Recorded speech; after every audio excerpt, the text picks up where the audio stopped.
and guest of honor Shri Rakesh Gupta ji, all the very respected senior members of All India Federation of Tax Practitioners, Shri Vastava ji, VP Gupta ji, Bachkin Saab, forgive me for not taking name of all, otherwise वो सवा घंटे में मेरे को बदान साहब will definitely take me to task कि आप जो है you're spending your time in the formalities, but sir, it's always an honor in such a senior platform. It is always a pleasure to speak before all of you. एक अपना test हो जाता है जब आप सीनियर मेंबर्स के सामने अपने आप को प्रस्तुत करते हैं, तो कुछ अगर गलतियां रह जाती हैं, त्रुटियां रह जाती हैं, तो वो कुछ सीखने का मौका आप जरूर मेरे को देंगे आज. I would also acknowledge Nitika ji is also there, our NIRC sitting member, Shri Rajendra Arora ji. Definitely, I will also like to mention that Manoj Agarwal ji, जो famous है GST साथी के नाम से, वो भी मैं उनको भी देख रहा हूँ कि he is also present, and definitely many other very respectable and learned members of the profession are there. A very good evening to all of you, sir. अब मैंने कहा कि भाटिया जी से मैंने बहुत कुछ सीखा है, और शायद आपको जो शुरुआत है जहां उन्होंने करी है मैं भी वहीं से करना चाह रहा था, तो आप कहेंगे कि मैं रिपीट कर रहा हूं, पर नहीं, शायद उनसे सीखा है, इसलिए वही झलक आपको मेरे भी डेलिब्रेशन में मिलेगी. उन्होंने सीधा चार्जिंग सेक्शन से पहले कॉन्स्टिट्यूशन से शुरू किया था, आर्टिकल 265 से फ्लो डाउन करके सेक्शन 9 पर वो आए थे. मैं भी वहीं से I would like to start. Section 9 जो है, that is the preliminary section, that is the charging section, that is the soul of GST. उसके अंदर GST के सारे requirements पूरे होते हैं. वो सेक्शन क्या कहता है? Subject to the provisions of subsection 2, there shall be levied a tax called CGST on all intrastate supplies of goods or services or both, except on the supply of alcoholic liquor for human consumption on the value determined under section 15. Now, this was very categorical that the charging section has not left the valuation to be determined either by the officer or by the SSC or by the imagination of any other person. तो valuation कहाँ से आएगी? Valuation आएगी sir जो section 15 ने दी हुई. तो section 15 हमारा आज का पूरा डिलिब्रेशन जो है वो उसके अराउंड रिवॉल्व करे. Can there be a deeming valuation? Now, deeming valuation is a very dangerous topic. हमने अभी बहुत, राकेश सर ने मेरे को अभी मेंशन किया था एक फिएट इंडिया का जजमेंट. मैं जरूर अगर टाइम परमिट करेगा I will definitely speak about it, but before Fiat India there are many other important subjects which we need to understand, because Fiat India I would say has touched upon that particular aspect into that extent कि उससे पहले बहुत सारी चीजें, और मदान साहब का आदेश है कि वो थोड़ी सरल टॉपिक्स को आज रखना चाहेंगे, तो थोड़ा सा मैं उसको ब्रिज करने की कोशिश करूंगा, क्योंकि फिएट इंडिया अपने आप में एक पूरी इंसाइक्लोपीडिया है इस पर्टिकुलर वैल्यूएशन को समझने की. सबसे पहली बात हम करते हैं कि वैल्यूएशन में किस चीज पे टैक्स लगेगा. अब हमारे पास एक टर्म दिया गया है कंसिडरेशन. आप चाहे सप्लाई की डेफिनेशन की बात करें, आप चाहे सेक्शन 15 की बात करें, the term consideration is very very important. By how consideration has been defined? Consideration includes any payment, whether in money or otherwise. It can be in respect of, in response to, or for inducement of, for a supply. Now, 3 phrases have been used. बहुत अहम phrase use करे हैं, in respect of, in response to, or for inducement of. Sir इन तीनों की अपनी एक अहमियत है. मैं 3 छोटे छोटे एग्जाम्पल लेता हूँ. मैंने किसी से कहा कि एक ओपिनियन दिया जाएगा, उसकी प्राइसिंग रहेगी 20,000 रुपए. This is in respect of. Second, in response to, there was a chartered accountant who won a case for a particular assessee. वो अपने assessee के लिए एक केस जीत जाता है, बहुत हाई वैल्यू केस था, तो assessee जो है उसको उसकी फीस देता है 5 लाख रुपए, और assessee जो है खुश होकर एक गाड़ी भी उसको गिफ्ट कर देता है. तो सर ये जो गाड़ी आई है, that is not in respect of, it is in response to a particular supply, तो वो भी कंसिडरेशन का पार्ट बन जाएगी. तीसरा, फॉर द इंड्यूसमेंट ऑफ, आपने सप्लाई करी या नहीं करी, पर अगर आपको करने के लिए, उकसाने के लिए भी अगर कोई पैसा दिया गया, तो वो भी उन्होंने कंसिडरेशन की डेफिनेशन में जोड़ दी. मैं यहाँ पर एक बहुत अहम पॉइंट पे सबका ध्यान लाना चाहूंगा कंसिडरेशन की जो डेफिनेशन है ये कोई नई नहीं, सर्विस टैक्स के दिनों में भी ये डेफिनेशन एग्जिस्ट करती थी और बहुत सारे चेंजेस गवर्नमेंट ने सीख सीख के कंसिडरेशन की डेफिनेशन में करे over the period of time. एक सबसे अहम जो उन्होंने चेंज किया था, आप सबको याद होगा, एक जजमेंट आया था इंटरकॉन्टिनेंटल कंसल्टेंट्स का, जिसमें ऑनरेबल सुप्रीम कोर्ट ने कहा था कि no, Rule 5, which talks about inclusion of reimbursements, will not have a effect because the very enacting section does not talk about inclusion of reimbursement. तो 2016 के अंदर ऑनरेबल दिल्ली हाई कोर्ट की decision के बाद, जब ये सुप्रीम कोर्ट गया था ये वाला केस, तो ऑनरेबल दिल्ली हाई कोर्ट के डिसीजन के बाद इस केस के अंदर गवर्नमेंट ने इस प्रॉब्लम को समझा और कंसिडरेशन की डेफिनेशन को चेंज किया सर्विस टैक्स में और रीइंबर्समेंट को इंक्लूड किया। बट जब हमने यही डेफिनेशन दोबारा जीएसटी में देखी तो हमने पाया कि ये वाला जो एक लिम्ब है ये आज जीएसटी में दोबारा से डेफिनेशन में मिस है। तो क्या हम रीइंबर्समेंट को इंक्लूड करेंगे? अगेन एक बहुत अहम सवाल है। उसका कारण क्या है? The tax is only on the supply of goods or services, and the value of such supply will be taken as per section 15. Now section 15 does not talks about inclusion of reimbursements particularly. So will reimbursements be included? That is again one question. To my humble opinion, we will have to travel back to the decision of Intercontinental, and sooner or later, I am not saying we should definitely not attract or we should not call for any litigation, but अगर किसी SSC के case में reimbursements के ऊपर issue उठता है तो definitely आज भी आपके पास इंटरकॉन्टिनेंटल कंसल्टेंट्स जो है वो दोबारा मदद के लिए आपके पास आएगा। एक चीज का और ध्यान रखिएगा, इंटरकॉन्टिनेंटल के डिसीजन के अंदर ही लास्ट पैराग्राफ के पहले जो दूसरा पैराग्राफ है उसके अंदर स्पेसिफिकली ऑनरेबल सुप्रीम कोर्ट ने मेंशन किया था कि ये जो हमारा जजमेंट है ये अमेंडमेंट ऑफ डेफिनेशन से पहले तक ही वैलिड है, उसके बाद डेफिनेशन के अंदर चेंज हुआ है और हम उसके मेरिट्स में अभी नहीं जा। सो उन चीजों को हमें बहुत ध्यान रखना है। There are things which we can borrow from the earlier regime. So that was from the service tax. I will also definitely travel to excise, but before that, consideration can flow from any person. Valuation के लिए आपके पास जो पैसा है या जो consideration है वो किसी से भी आ सकता है। सो एक व्यक्ति ने जो है वो सप्लाई करी सोलर पावर प्लांट की, उसके ऊपर जो बायर था उसने उसको पैसे दिए 5 लाख, पर उसके अंदर एक स्पेशल पर्पस व्हीकल है, लेट अस से MNRE, उसने 2.5 लाख रुपए दिए। तो सर जो टैक्स लगेगा वो लगेगा 7.5 लाख रुपए पे, ना कि 5 लाख पे। क्यों? 2.5 लाख भी जो है वो केवल in response to this particular supply आया है, but it is coming from a third person. Very very important, एक कल दोबारा डिस्कशन हो रहा था, any subsidy flowing from central government और स्टेट गवर्नमेंट। मैं यहाँ पर एक बहुत अहम चीज के ऊपर आप सबका ध्यान चाहूंगा। जो भी व्यक्ति गवर्नमेंट सेक्टर से डील करते हैं या उनके रिलेटेड ऑर्गेनाइजेशन से डील करते हैं, कोई भी सब्सिडी जो सेंट्रल गवर्नमेंट या स्टेट गवर्नमेंट से आएगी that is excluded from the definition of consideration, उसके ऊपर जीएसटी नहीं लग सकता। तो क्या सर उसको एग्जेम्प्ट सप्लाई मानेंगे? No sir, let me make it, I am putting a very humble point here. Anything which is excluded from the purview of valuation will be excluded in entirety. ना उसको आप exempt मानेंगे, ना उसको आप अपनी total turnover मिलेंगे।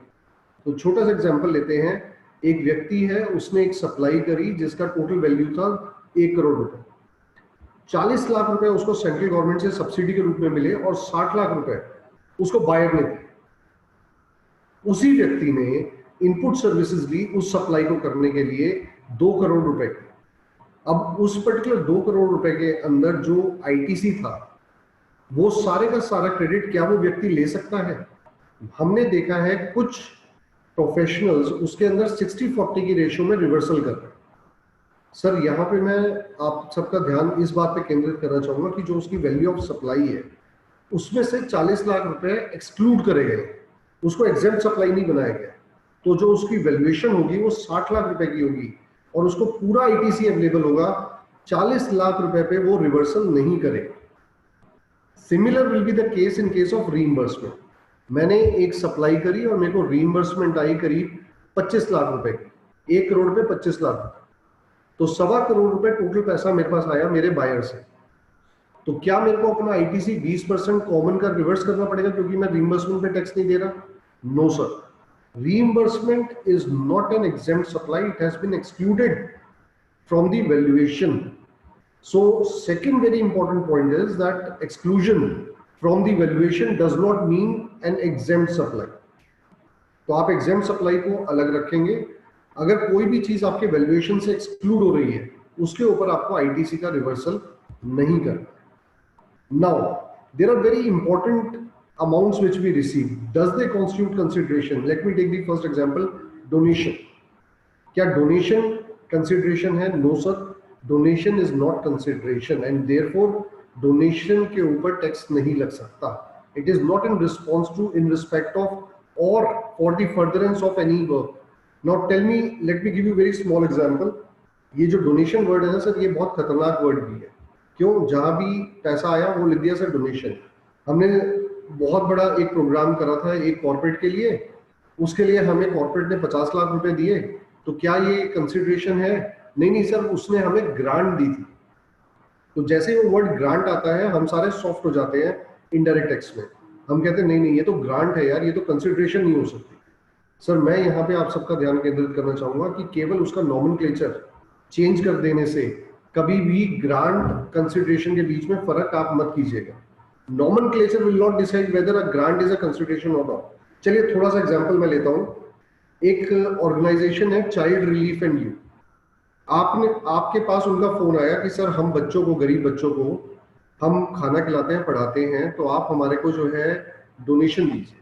आपने कहा बहुत अच्छा काम कर रहे हैं, आप एक काम करिए, ये लीजिए 1 लाख रुपए। तो सर आपने उनको जो 1 लाख रुपए दिए, क्या वो कंसिडरेशन है क्योंकि वो गरीब बच्चों का ध्यान कर रहे हैं? नहीं सर, इट्स अ डोनेशन। अब दूसरा फोन आता है क्राई से, चाइल्ड रिलीफ एंड यूथ से। अब मैं आपको उसका लैंग्वेज चेंज कर रहा हूँ थोड़ा सा। सर पर बच्चा हम 10,000 रुपए सालाना खर्च करते हैं, हम चाहते हैं आप 10 बच्चों को स्पॉन्सर कर दीजिए। तो आपने कहा ठीक है 1 लाख रुपए आप लीजिए, आप 10 बच्चों की स्पॉन्सरशिप मेरे से लीजिए। तो क्या आपने जो 10 बच्चों को स्पॉन्सर किया, क्या वो एक कंसिडरेशन बन गई? नहीं sir, there is a difference. Now please note my word, you have not required that person to do something, you have only contributed in his cause। आपने उसके कॉज को, जो वो कर रहा था कॉज, उसमें कंट्रीब्यूशन दिया। चलिए सर इसी को थोड़ा आगे बढ़ाते हैं। सर हम आपको उन 10 बच्चों के नाम और रिपोर्ट कार्ड देंगे कि ये बच्चे आपने स्पॉन्सर करे, तो क्या वो कंसिडरेशन बन जाएगा? नहीं सर, वो तब भी कंसिडरेशन नहीं बनेगा। क्यों? That is merely N acknowledgement. अगर आप उसमें कंट्रीब्यूशन नहीं करते तो कोई और करता, आपके कहने से उन 10 बच्चों को स्पॉन्सर नहीं किया गया, वो स्पॉन्सर थे, आपने केवल उनके कॉज में कंट्रीब्यूट किया। Now coming on to the last example, आपने उनको कहा कि मेरे एक पास में स्लम एरिया है, आप एक काम करिए, उस स्लम एरिया के अंदर करीब 200 बच्चे हैं, आप उन 200 बच्चों को जाकर खाना दीजिए और उनको पढ़ाइए, और इस काम को करने के लिए मैं आपको 4 लाख रुपए देता हूं। So the moment you are wanting them to do something and they have undertaken that particular thing for a particular value, then there is a quid pro quo, दोनों के बीच में एक nexus आ जाता है, and there is where the word, even if it is a grant or donation, will definitely cause a trouble for you. Now there is a circular which was there earlier in service tax which said that if the donor only has a philanthropic purpose and is not getting anything in return, then it will not be called a consideration, it will not be exigible to service tax. Sir, in my humble opinion, that particular circular can be borrowed in GST also, that philanthropic purpose and the application of fund should always be looked into. However, having said so, you will have to be very, very cautious because this particular thin line of philanthropic purpose and commercial activity has always given trouble to many, and these cases have not yet traveled to Supreme Court, but you will find in the coming days they will travel to Honorable Supreme Court, and Supreme Court, as it has taken a very strong decision in Fiat India, might also take a very strong decision in this particular cases also. So जहां भी grant है उसको cause of contribution बताइए कि हम एक cause कर रहे हैं, उसमें कंट्रीब्यूशन आया है। अगर वो ग्रांट नहीं है तो वो कंसिडरेशन के दायरे में for it can fall with in that particular purpose. So that is very very important a point. Next, fine और पेनल्टी, आर दे कंसिडरेशन? एक व्यक्ति एक होटल के अंदर रुका, होटल के अंदर रुका और उससे टीवी टूट गया। हो सकता है उसकी वाइफ ने कुछ फेंक के मारा उस दिन गुस्से में, बट वो टीवी टूट गया। Now the hotel wants him to pay 40,000 rupees. Is this a consideration for a supply, or is it a mere fine or penalty? My dear sir, this particular amount, even though is paid and will be credited to the receipts of the hotel, in my humble opinion, is not a consideration for a supply. Neither it was in respect to, neither it was in response to, neither it was for the inducement of। ना तो उसको induce किया गया था, ना उसके साथ कोई एग्रीमेंट था टीवी तोड़ने का, और ना ही टीवी तोड़ने के अवज में उसको दिया गया। एक डैमेज हुआ था जिस डैमेज की भरपाई करी गई, it is a simple case of indemnification. So indemnifications will also not fall within the purview of considerations. That is the third point which I'm making. Fourth, please also understand that there are ESOPs which are given to independent directors. ESOPs के हैं sir, equity stock option plans हैं। अगर कोई भी चीज independent directors को दी जाएगी, ये ध्यान रखिएगा, that will be in response to their services as a director to the company, and therefore there is an exigibility as a consideration of GST on that particular amount. Right, sir? So this was all about consideration per se. Now I'm coming to the next point जो Rakesh sir ने कहा था। राकेश जी ने एक बहुत अहम बात को हाईलाइट किया था। आपकी जो वैल्यूएशन है, that will always be the price. Now the key word is price. Price क्या है सर? प्राइस है पैसा केवल जो मनी फॉर्म में आए। मनी का मतलब है any legal tender. Now legal tender in India we all understand, I am not deliberating on what is money, but अगर कोई चीज लीगल टेंडर में नहीं है और आपके पास फ्लो कर रही है, चाहे वो प्रत्यक्ष रूप में चाहे अप्रत्यक्ष रूप में। व्हाई आई से अप्रत्यक्ष? Because there are very hidden considerations in business, we will come to that later. But जब तक आपके पास फ्लो केवल और केवल पैसे का है, तो जितना पैसा आपको मिला केवल वो ही आपकी वैल्यूएशन होगी, उससे ऊपर आपकी वैल्यूएशन नहीं जा सकती। छोटा सा एग्जांपल लेते हैं। एक व्यक्ति है, उसने 100 रुपए का एक गुड्स खरीदा, उसने 110 रुपए में एक बायर को बेच दिया। Now till the parties are unrelated and the price is the sole consideration, two conditions. जब तक पैसा ही सब कुछ, that is the only consideration. And number two, the parties are not related. अगर ये दोनों कंडीशन फुलफिल होती है, आपको वैल्यूएशन रूल नहीं देखने, जो पैसा आया केवल उस पर जीएसटी लगाइए, बाकी भूल जाइए। तो पहले केस में 100 रुपए का सामान खरीदा, 110 में बेचा, कोई तकलीफ नहीं सर, 18% का रेट था, 110 रुपए पे 18% दीजिए, काम खत्म। सेकेंड, 100 रुपए का सामान था, 100 रुपए में बेच दिया, कोई बात नहीं सर, 100 का सामान था, 100 में बेच दिया, 100 रुपए पे 18% टैक्स लगाइए, काम खत्म। 100 का सामान था, 80 रुपए में बेच दिया, सर अगर यही वैट का रिजीम होता तो हम सब इनपुट टैक्स क्रेडिट को रिवर्स कर रहे होते। अब वो मदान साहब, भाटिया सर, राकेश जी, हम सब एक दौर से जानते हैं जहां पे हमने आईटीसी रिवर्स कर, तो क्या हम जीएसटी के अंदर भी वही रिवर्सल को करेंगे? नहीं सर, जीएसटी हमसे कोई ऐसा रिवर्सल नहीं मांगता कि अगर आपने 100 रुपए की चीज को 80 रुपए में बेच दिया तो आप उस पर आईटीसी को रिवर्स करिए, नहीं करना। आपके पास 80 रुपए आया, वो पार्टी आपसे रिलेटेड नहीं है और आपके पास इन काइंड कुछ भी नहीं आया, तो आप 80 रुपए पे 18% लगाइए और वही आपका आउटपुट टैक्स हो जाएगा। मैं अपना आईटीसी पूरा 18 रुपए का ले लूं, बिल्कुल ले लीजिए, आपको कोई बैरियर नहीं। तो ये तो 3 सिंपल केस थे। अब सर इसको थोड़ा सा कॉम्प्लिकेट कर देते हैं। मैंने 100 रुपए का सामान 10 रुपए में बेच दिया, सर वही लॉजिक लगना चाहिए, price is the sole consideration, there is nothing which is moving in kind. So क्या मैं 10 रुपए पे टैक्स पे कर दूं and matter is over? Sir यहाँ पे मैं सबका ध्यान दिलाना चाहूंगा कि क्वेश्चन ये नहीं आएगा कि वैल्यूएशन क्या है, क्वेश्चन ये आएगा कि आपने 100 रुपए का सामान 10 रुपए में क्यों बेचा। There can be compelling business compulsions also. Seasonal है सर, मेरा माल खराब हो जाता है सर, मेरे बिजनेस के अंदर ऑब्सिलेंस बहुत जल्दी हो जाती है, बहुत सारे रीजन है। But the moment someone says sir मेरा माल खराब हो गया था इसलिए मैंने 100 का माल 10 में बेचा, तो एक सेक्शन है, section 17 subsection 5 sub clause H, वो कहता है if any goods are lost, stolen और destroyed, in that particular case you will have to write off the entire ITC, you have to reverse the entire ITC. So sir, तीन वहां पे terms are lost, stolen, destroyed.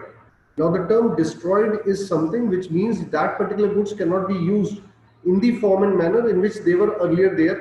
The destruction can be in form of a physical damage also, and that can be in the form of a technological damage also. What is a technological damage? Sir पहले एक equipment जो था वो CDMA पे चलता था। हम सब में से जितने सीनियर मेंबर्स हैं वो CDMA टेक्नोलॉजी उन्होंने देखी है, यंगर मेंबर्स को CDMA टेक्नोलॉजी का पता भी नहीं होगा। टाटा ने इंट्रोड्यूस करी थी, कुछ ही उनके स्पेसिफिक हेडफोन्स हुआ करते थे। अगर किसी भी दुकानदार के पास आज CDMA का मोबाइल फोन पड़ा है तो क्या वो उस रेट पे बिक सकता है? नहीं sir, that is a destruction technologically, that's a scrap. तो sir if there is a destructing, there is a destroyed product, that particular product needs a reversal. Otherwise, if the value has diminished, if there is an obsolescence but the product can be sold and used as such, in that particular case my humble opinion is आप 100 का product 10 में बेचे, 20 में बेचे, 30 में बेचे, 80 में बेचे, जब तक आप ये प्रूव कर सकते हैं जो मैंने बेचा था वो वही है जो मेरा फाइनल प्रोडक्ट है, तो आपको कोई भी रिवर्सल करने की जरूरत नहीं है और टैक्स केवल उस वैल्यू पर देना है जो वैल्यू आपको सामने बायर से मिल रही है। Now coming on to the case where the parties are related, but parties related से पहले मैं इन काइंड के कुछ एग्जांपल लेना चाहूंगा क्योंकि राकेश सर ने मेरे को बहुत स्पेसिफिकली इस बात के ऊपर कहा था कि I need to deliberate on this. Sir, I also now acknowledge the presence of Sikka sir. Sir, very good evening. I was missing you in the beginning. Now coming on to the important part of in-kind consideration, job work. मैं एक छोटा सा example ले रहा हूँ job work का। मैं gold jewellery जो है वो बनवाता हूँ, गोल्ड मैं खरीदता हूँ और आपको ज्वेलरी के लिए भेज देता हूँ। मैंने आज जो है आपको 1 किलो सोना भेजा, कल दोबारा 1 किलो भेजा, परसों आपसे मेरे को ज्वेलरी बनकर आ गई करीब 750 ग्राम। तो ये साइकिल हमारा चलता जा रहा है। At the end of the month हमने पूरा हिसाब बनाया तो पता चला कि मैंने आपको करीब 50 किलो सोना भेजा था और मेरे पास 49.5 किलोग्राम्स की ज्वेलरी बनकर आ गई, कड़े बनकर आ गए, चेन बनकर आ गई, जो भी। जो 0.5 किलोग्राम रिटेन हुआ। अब गोल्ड ज्वेलरी सेगमेंट में क्या चलता है मैं आपको थोड़ा सा वहां पे बता दूं। 2 रेट्स चलते। पहला रेट होता है जहां पे गोल्ड जितना आपने दिया उतने के बराबर आपको ज्वेलरी मिलेगी, मतलब 50 किलो के बराबर 50 किलो की ज्वेलरी, तो आपका रेट हो जाएगा पर ग्राम 112 रुपए। और दूसरा वो कहते हैं ठीक है सर आप एक काम करिए, इतनी वेस्टेज मान लीजिए which is to the tune of 0.5%, तो 0.5% जो होगी वेस्टेज हम रखेंगे और हम आपको उसके जो वेस्टेज के बाद के बराबर का वेट होगा उतनी ज्वेलरी भेज देंगे, आपका रेट होगा 100 रुपए। सर दोनों केसेस में क्या फर्क है? गोल्ड जो है वो डिस्ट्रॉय नहीं होता, गोल्ड कंज्यूम नहीं होता, गोल्ड पानी में बह के नहीं जाता, गोल्ड उनके पॉट में जो उनका मेल्टिंग पॉट है उसमें रह जाता है। तो सर इस केस में क्या हुआ? There is a retention of scrap which is kept by the job worker and job worker has reduced the prices in lieu of that particular scrap. So there is a in-kind valuation which is flowing from the job worker. Please understand and appreciate. So job worker क्या करेगा? उस particular value को बेच के पैसे कमाएगा market से, जो 0.5 किलोग्राम उसने आखिरी में अपने पास गोल्ड रखा। तो उस केस में क्या करना पड़ेगा सर? 0.5 किलोग्राम के लिए जो ओरिजिनल प्रिंसिपल था वो एक इनवॉइस काटेगा जॉब वर्कर को, और जॉब वर्कर एक इनवॉइस काटेगा उसको इंक्लूड करके अपनी वैल्यू में। तो जो अपनी वैल्यूएशन का रेट लेगा वो that will include the value of gold written by him. तो ये जो इन काइंड जॉब वर्कर के केसेस हैं इसको प्लीज आप थोड़ा सा ध्यान रखिएगा। हमारे कंट्री के अंदर कभी भी जॉब वर्कर के रेट्स के अंदर ये सवाल कोई भी प्रोफेशनल नहीं करता, ना टीडीएस के वक्त करता, ना जीएसटी के वक्त करता वैल्यूएशन में, कि आपने जो जॉब वर्कर को कॉन्ट्रैक्ट दिया था क्या वो स्क्रैप रिटेन करेगा या वो आपके पास वापस भेजेगा। और इसीलिए गवर्नमेंट ने एक फॉर्म निकाला था आईटीसी 04, जो कि काफी लोगों ने काफी टाइम तक भरा नहीं, और जब भरा तब अल्टीमेटली उसमें जो स्क्रैप वैल्यू है उसको कंजम्पशन दिखा के खत्म कर दिया। बट जब असेसिंग ऑफिसर, जब जीएसटी की तो सर अभी तक स्क्रूटनी शुरू भी नहीं हुई है, हम सब कहते हैं कि जीएसटी अब स्टेबल हो गया, मैं कहता हूँ सर जीएसटी अभी शुरू भी नहीं हुआ। जब जीएसटी के फर्स्ट स्क्रूटनीज असेसमेंट्स आएंगी आपके पास और मेरे पास, ऐसे ऐसे सरप्राइजेस आएंगे। क्यों? गवर्नमेंट ऑफिसर्स का एक स्ट्रेट माइंडसेट होता है, उनकी गलती नहीं है, because they are pro revenue. So जो थॉट प्रोसेस होता है, जैसे फिएट इंडिया के अंदर आया, जैसे मैकडोनल्ड्स के केस में आया, N number of K Raheja, the most celebrated judgment, K Raheja जब शुरू हुआ कर्नाटका में, एक ऑफिसर, एक ऑफिसर के पेन ने सिर्फ इतना सोचा कि वर्क्स कॉन्ट्रैक्ट को टैक्स करना है बिल्डर के केस में, and that has brought one of the biggest revenue generating industry in the country in indirect taxes. तो सर इन चीजों को ध्यान में रखते हुए इस चीज का ध्यान रखें, जॉब वर्कर का जो क्रॉस माल जो स्क्रैप की तरह रह जाता है और जिसको बेच के वो बाद में माल पैसे कमाता है, वो भी आपको अपनी वैल्यू के अंदर इंक्लूड करना है। So in kind valuation is very very important in our country. In kind valuation is often ignored. Now coming on to another point sir, अगर कोई ट्रेडर है, ट्रेडर ने क्या करा, उसने कहा सर मैं आपको लैपटॉप दूंगा 1 लाख रुपए का, और उसके ऊपर बैग को क्या करता है, आप कभी नोट करिएगा, अपनी इनवॉइस के अंदर बिल करता है लैपटॉप बैग 1 रुपए। क्या वो कंसिडरेशन एक वैलिड कंसिडरेशन है? सर 1 रुपए की कंसिडरेशन, हमारे पास जो इंग्लिश लिटरेचर है, यूके लिटरेचर, वहां पे 2 टर्म्स यूज करी गई कॉन्ट्रैक्ट एक्ट के अंदर। One is called इनएडिक्वेट consideration and the second is called nominal consideration. Nominal consideration किसी कॉन्ट्रैक्ट को इनवैलिड नहीं बना सकती, इनएडिक्वेट कंसिडरेशन किसी भी कॉन्ट्रैक्ट को इनवैलिड बना सकती है under the English law. Now sir coming and applying the same analogous here, Indian context के अंदर इन दोनों टर्म्स के बीच में कोई बहुत ज्यादा फर्क नहीं किया है। मतलब कहने का क्या है, अगर देर is a valid contract between the two parties, but that particular valid contract, if it is challenged, then inadequate consideration will be looked upon by suspicion by the court, because no independent person will undertake a contract out of his free. There has to be a complete establishment on the part of the buyer. But in case of nominal consideration, for example 1 rupee, in that particular case sir, the entire supply, जो मैंने example दिया laptop bag का, that will seem whether it is an independent supply or a composite supply. What is a composite supply? When you are supplying different multiple supplies having different rates within a single supply, and all other ancillary supplies do not have a independent उनकी अपना कोई भी अस्तित्व नहीं है, in that particular case their value will also be taxable in the same rate as that of principal supply. तो जो laptop का बैग 1 रुपए में बिल हुआ था वो हकीकत में 1 रुपए का पार्ट नहीं था सर, वो लैपटॉप की कॉम्पोजिट सप्लाई का पार्ट है। उसको क्यों 1 रुपए रखा गया? ताकि कल को डिपार्टमेंट ये ना कहे, अब यहाँ पे ध्यान चाहूंगा सबका, ताकि कल को डिपार्टमेंट ये ना कहे कि सर आपने जो है इसको गिफ्ट कर दिया। गिफ्ट कर दिया तो क्या प्रॉब्लम हुई? 17(5)(h), any goods disposed of by way of sample और gift, kindly reverse your input tax credit. So just to overcome 17(5)(h), people keep a nominal consideration of ₹1, and therefore that ₹1 forms the part of the composite supply. Sir क्या ये independent supply है? नहीं है sir. अगर आप composite supply के टुकड़े भी कर देंगे तो हर कंपोनेंट अपनी वैल्यूएशन जो है प्रिंसिपल सप्लाई से लेगा। अब मैं यहाँ पर एक बहुत इंपॉर्टेंट एग्जांपल आप सबसे शेयर करता हूँ। वर्क्स कॉन्ट्रैक्ट, मैंने आपसे कहा कि सर आप मेरे को कार्ड्स प्रिंट करके दीजिए, मेरे नेम कार्ड्स, गौरव गुप्ता चार्टर्ड अकाउंटेंट, मेरे नेम कार्ड्स आप प्रिंट करके दे दीजिए। प्रिंटर ने कहा ठीक है गौरव मैं आपको प्रिंट करके दे देता हूँ, पर पेपर का रेट रहेगा 1 रुपए पर कार्ड जो वो पेपर लगेगा, प्रिंटिंग का रेट रहेगा 25 पैसे, उसमें जो इंक लगेगी, और मेरे लेबर चार्जेस रहेंगे 25 पैसे। तो उसने क्या करा, एक सिंगल कॉन्ट्रैक्ट को 3 हिस्सों में डिवाइड कर दिया। तो सर क्या अब आप इस केस में पेपर के ऊपर अलग रेट लगाएंगे, इनके ऊपर अलग रेट लगाएंगे, और इसके ऊपर अलग रेट लगाएंगे? क्यों? तीनों की वैल्यू डिफाइन अलग अलग कर दी।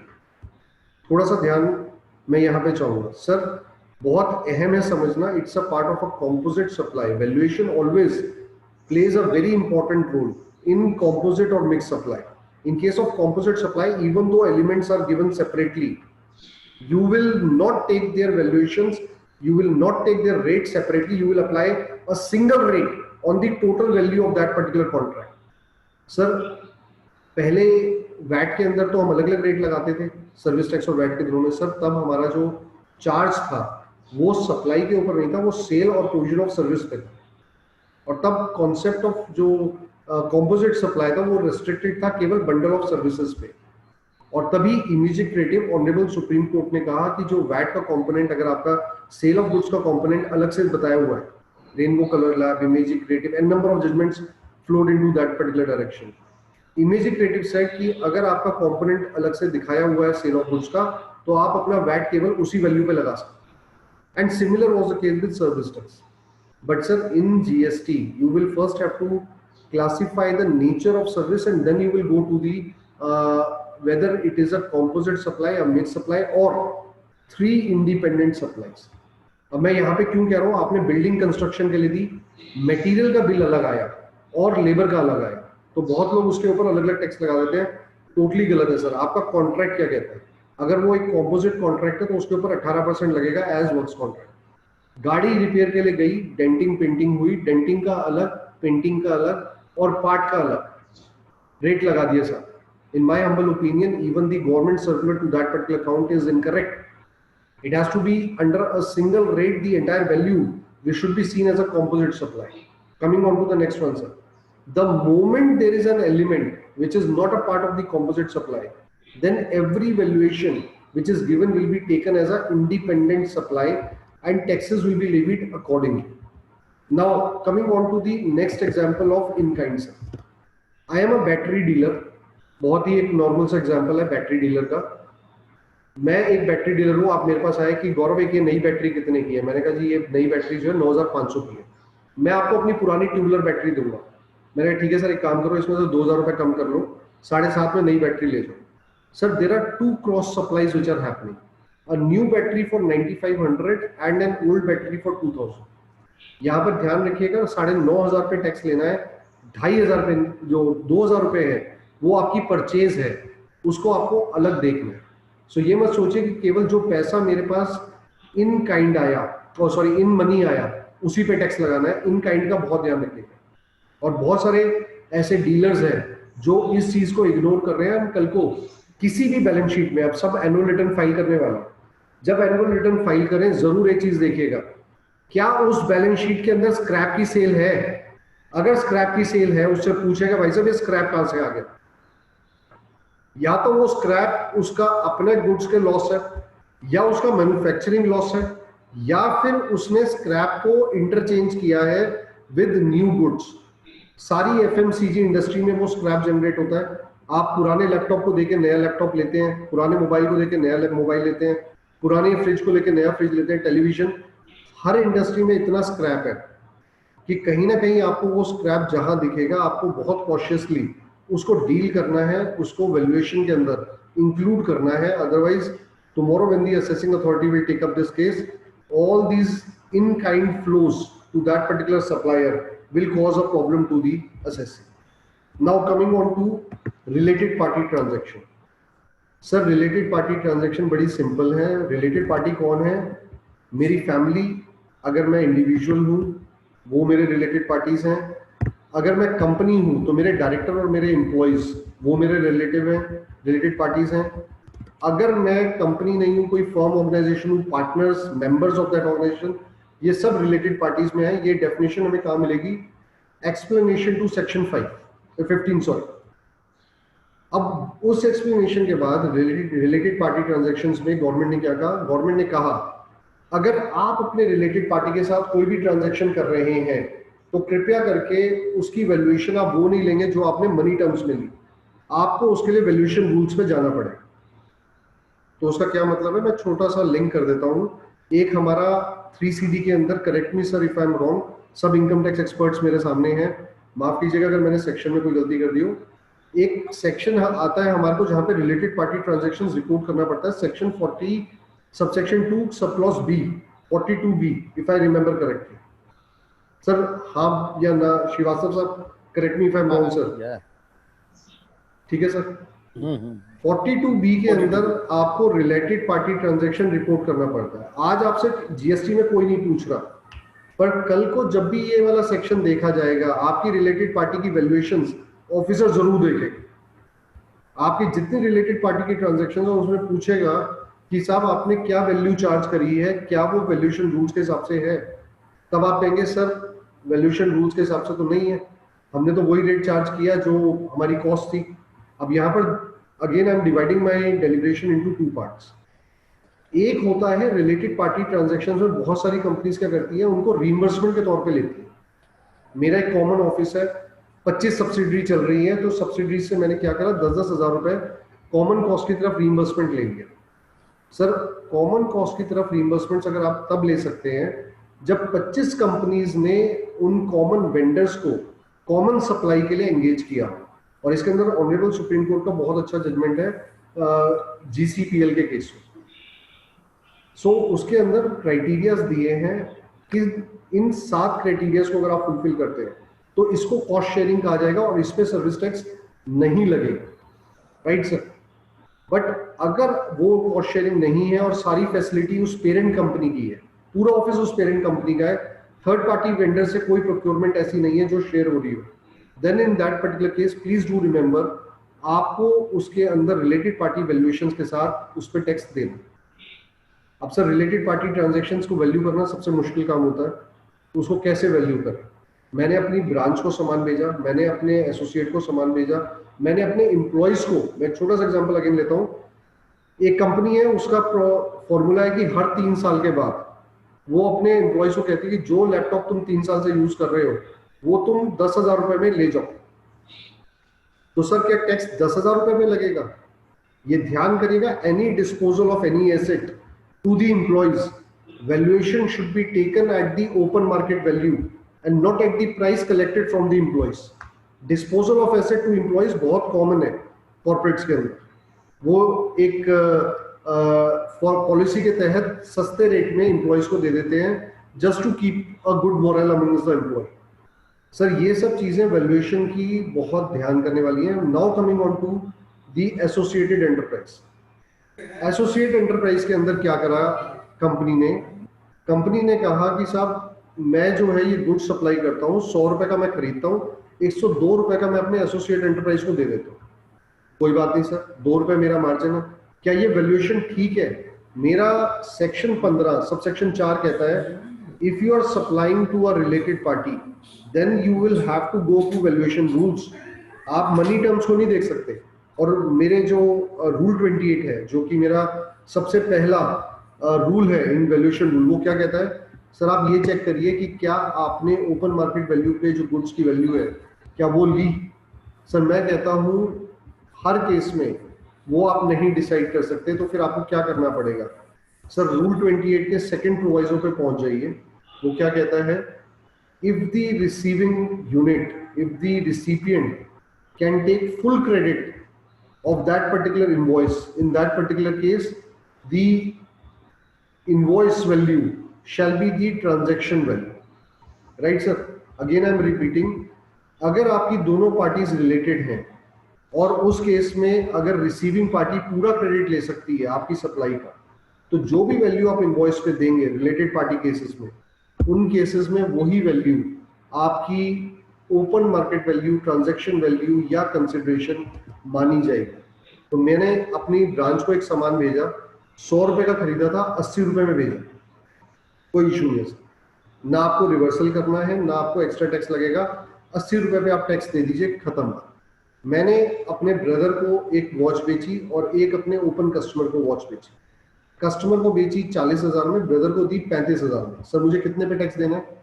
माई क्वेश्चन, क्या ब्रदर को इनपुट टैक्स क्रेडिट अवेलेबल है?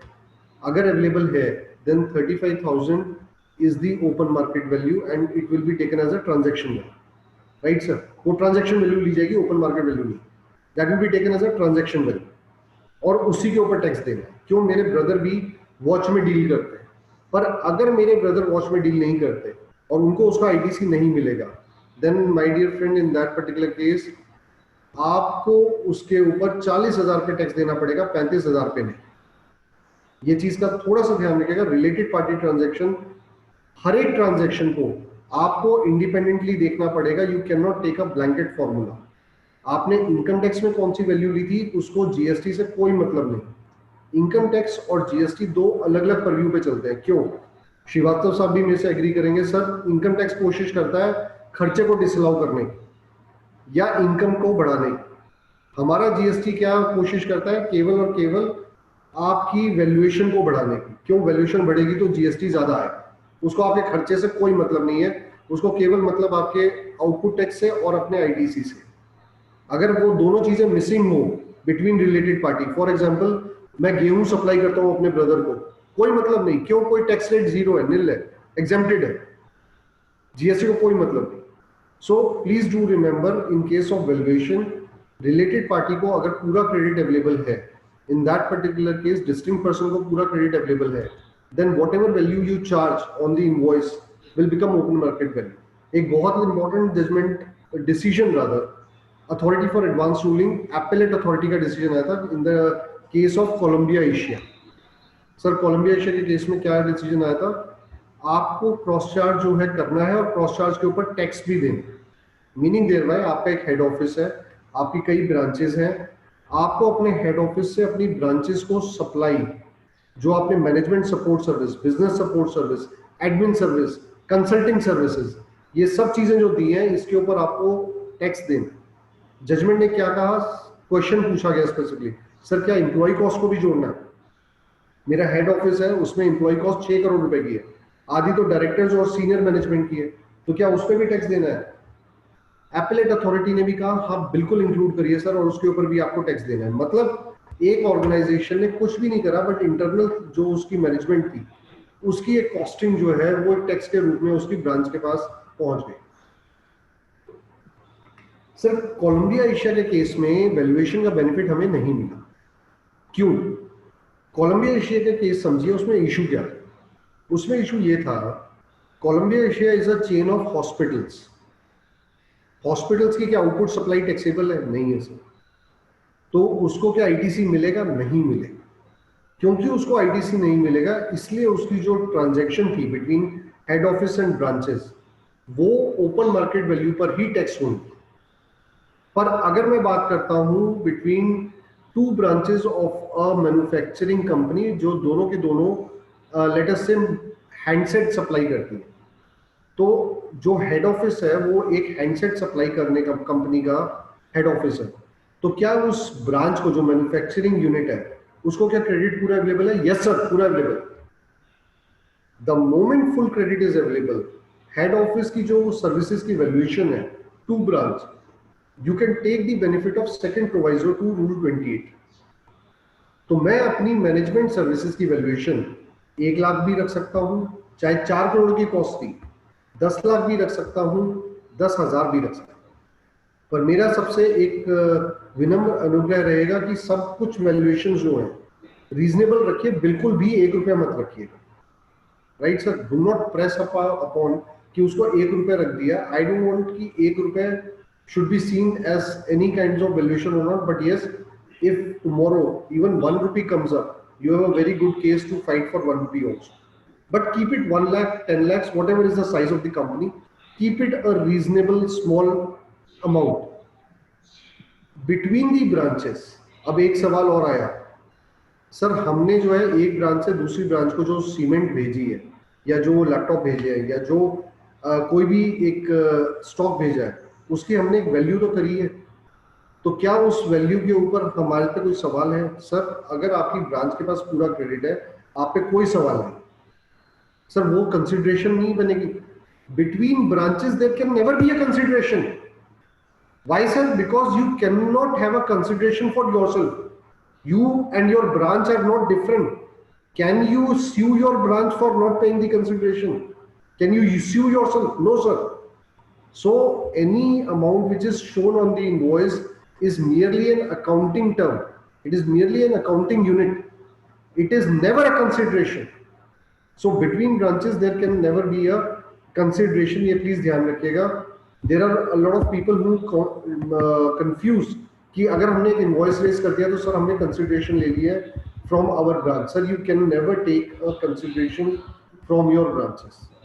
Sir, coming on to a very important aspect again, valuation के अंदर हमने बात करी शुरू में जब हम गए open market value sorry price from the buyer, और उसके बाद हमने बात करी थी इन काइंड की. अब राकेश सर ने जो एक केस दिया था फिएट इंडिया में, उससे पहले जो क्वेश्चन था, मैं फिएट इंडिया से पहले दूसरी एक अहम चीज के ऊपर सबका ध्यान लाना चाहूंगा. There is something called deemed consideration. What is deemed consideration? अभी रिसेंटली सबने सुना होगा बैंक्स को डीजीसीआई ने शो कॉज इशू करा. सर बैंक्स को डीजीसीआई ने शो कॉज जो इशू किया उसमें honourable Delhi high court intervene कर रहे हैं. बट अगेन जिस तरीके से वो केस चल रहा है ऐसा लग रहा है कि ऑनरेबल दिल्ली हाई कोर्ट कहेंगे कि अल्टीमेटली आप शो कॉज की जो पाथ है उसी को आप फॉलो करिए, you don't need to come here. But question क्या है? क्वेश्चन ये है कि उन्होंने डीमिंग वैल्यूएशन के ऊपर डिपार्टमेंट ने शो कॉज रेज कर दिया. अब मैं आपको एक छोटा सा एग्जांपल देता हूं.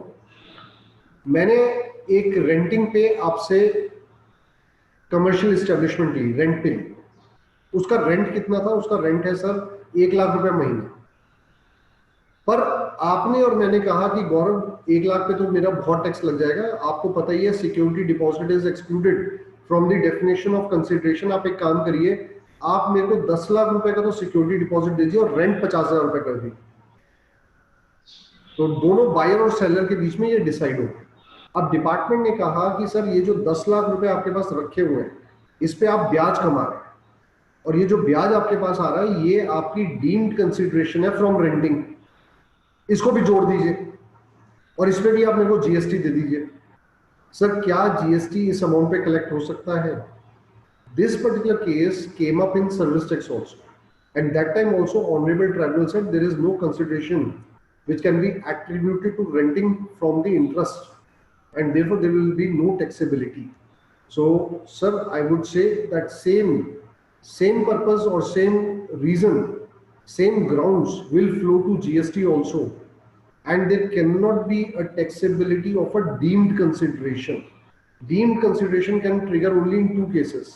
Number one, where there is a buyer who is related. Number two, where there is any amount or any consideration flowing in kind. अगर ये दोनों एब्सेंट है तो डीम्ड कंसिडरेशन को, वैल्यूएशन रूल्स को हम ट्रिगर नहीं कर सकते. Now coming on to another very very important point. हमने प्योर एजेंट की बात करी थी, रीइंबर्समेंट की बात करी थी. शुरू में मैंने बात करी थी इंटरकॉन्टिनेंटल. हमारे को एक रूल 33 दिया गया है. जब भी रीइंबर्समेंट की बात करते हैं कई लोग रीइंबर्समेंट को क्या कंफ्यूज करते हैं, सर मेरे को जितने का आया था मैंने उतने ही पैसे लिए हैं इसलिए ये रीइंबर्समेंट है.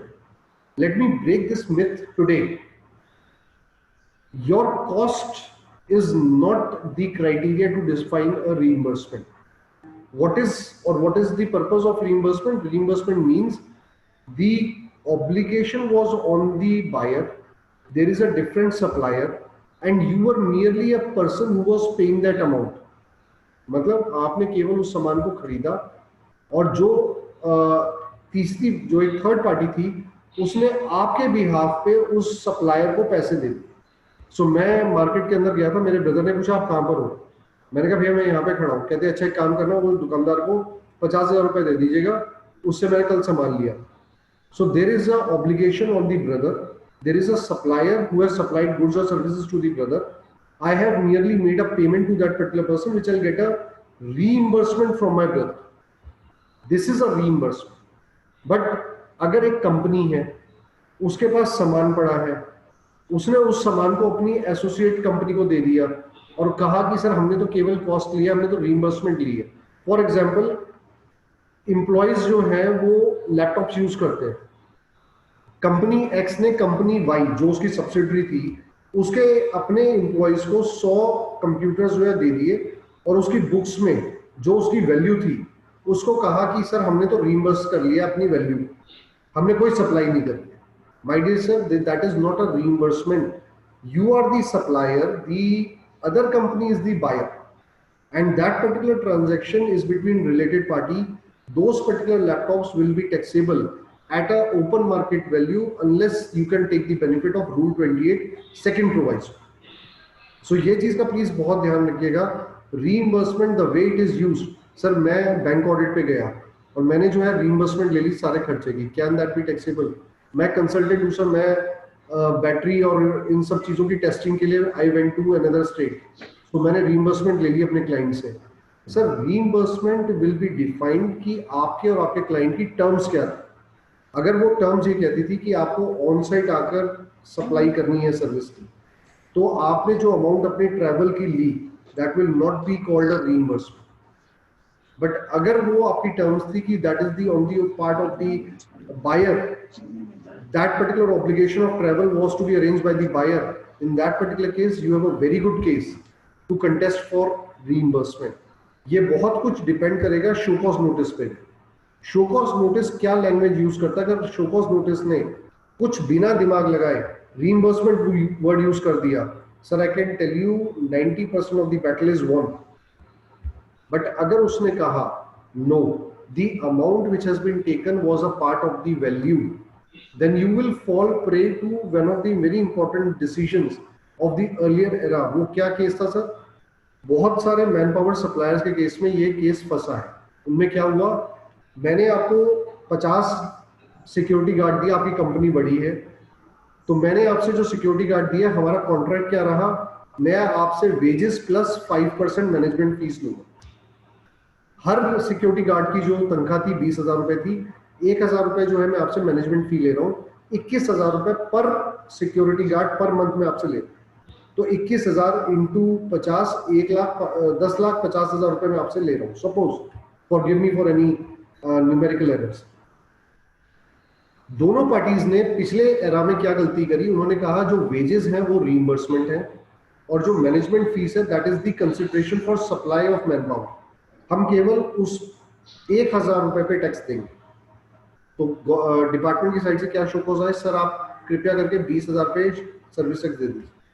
And in an number of cases this particular valuation was accepted by the honourable tribunal. Now please understand and appreciate, जो 21,000 रुपए है, 21,000 रुपए is the value of supply of manpower, because you have a privity to pay to that particular employ, and therefore that particular amount is your cost, and therefore in this particular case the tax will be levied on entire 21,000. Now if the department comes out with a case that sir this 20,000 is your cost and your value of supply is 21,000, you are on very weak wickets, you will have to pay tax on 21,000. So it will depend on what is the privity, number 2, whose obligation was to pay that amount, number 3, how the show cause notice is drafted tomorrow. So there will be a lot of things which you have to keep in mind while keeping the term valuation. Reimbursement को कभी भी केवल इस चीज के ऊपर मत decide करिएगा कि मेरे को जितने की आई थी मैंने तो उतने ही पैसे लिए हैं। This is no criteria to decide reimbursement, and therefore you will be having a demand on the amount of reimbursement taken from the other person. In context of valuation, let me also give you a vice versa view or the other side view. Reverse charge के case में the liability is on the recipient. Sir जैसे ही recipient पे liability आ जाती है, ये ध्यान रखिएगा, valuation की जितनी सरदर्दी है वो उस recipient पे चली जाती है। Meaning thereby there was an obligation of the supplier which was paid by the buyer. That particular valuation will be added in the hands of the buyer for the purpose of computing reverse charge also.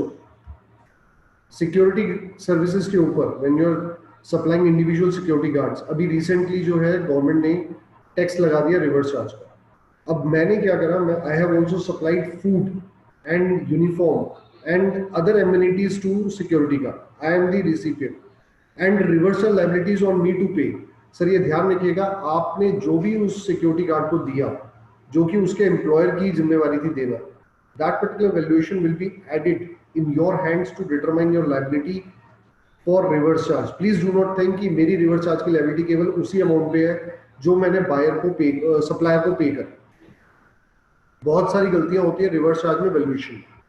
सो ये चीज reverse charge के ऊपर valuation उतना ही जरूरी है जितना forward charge में।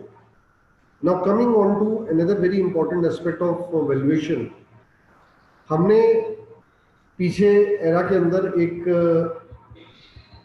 Category है जो जिसको हम कहते हैं air travel agent.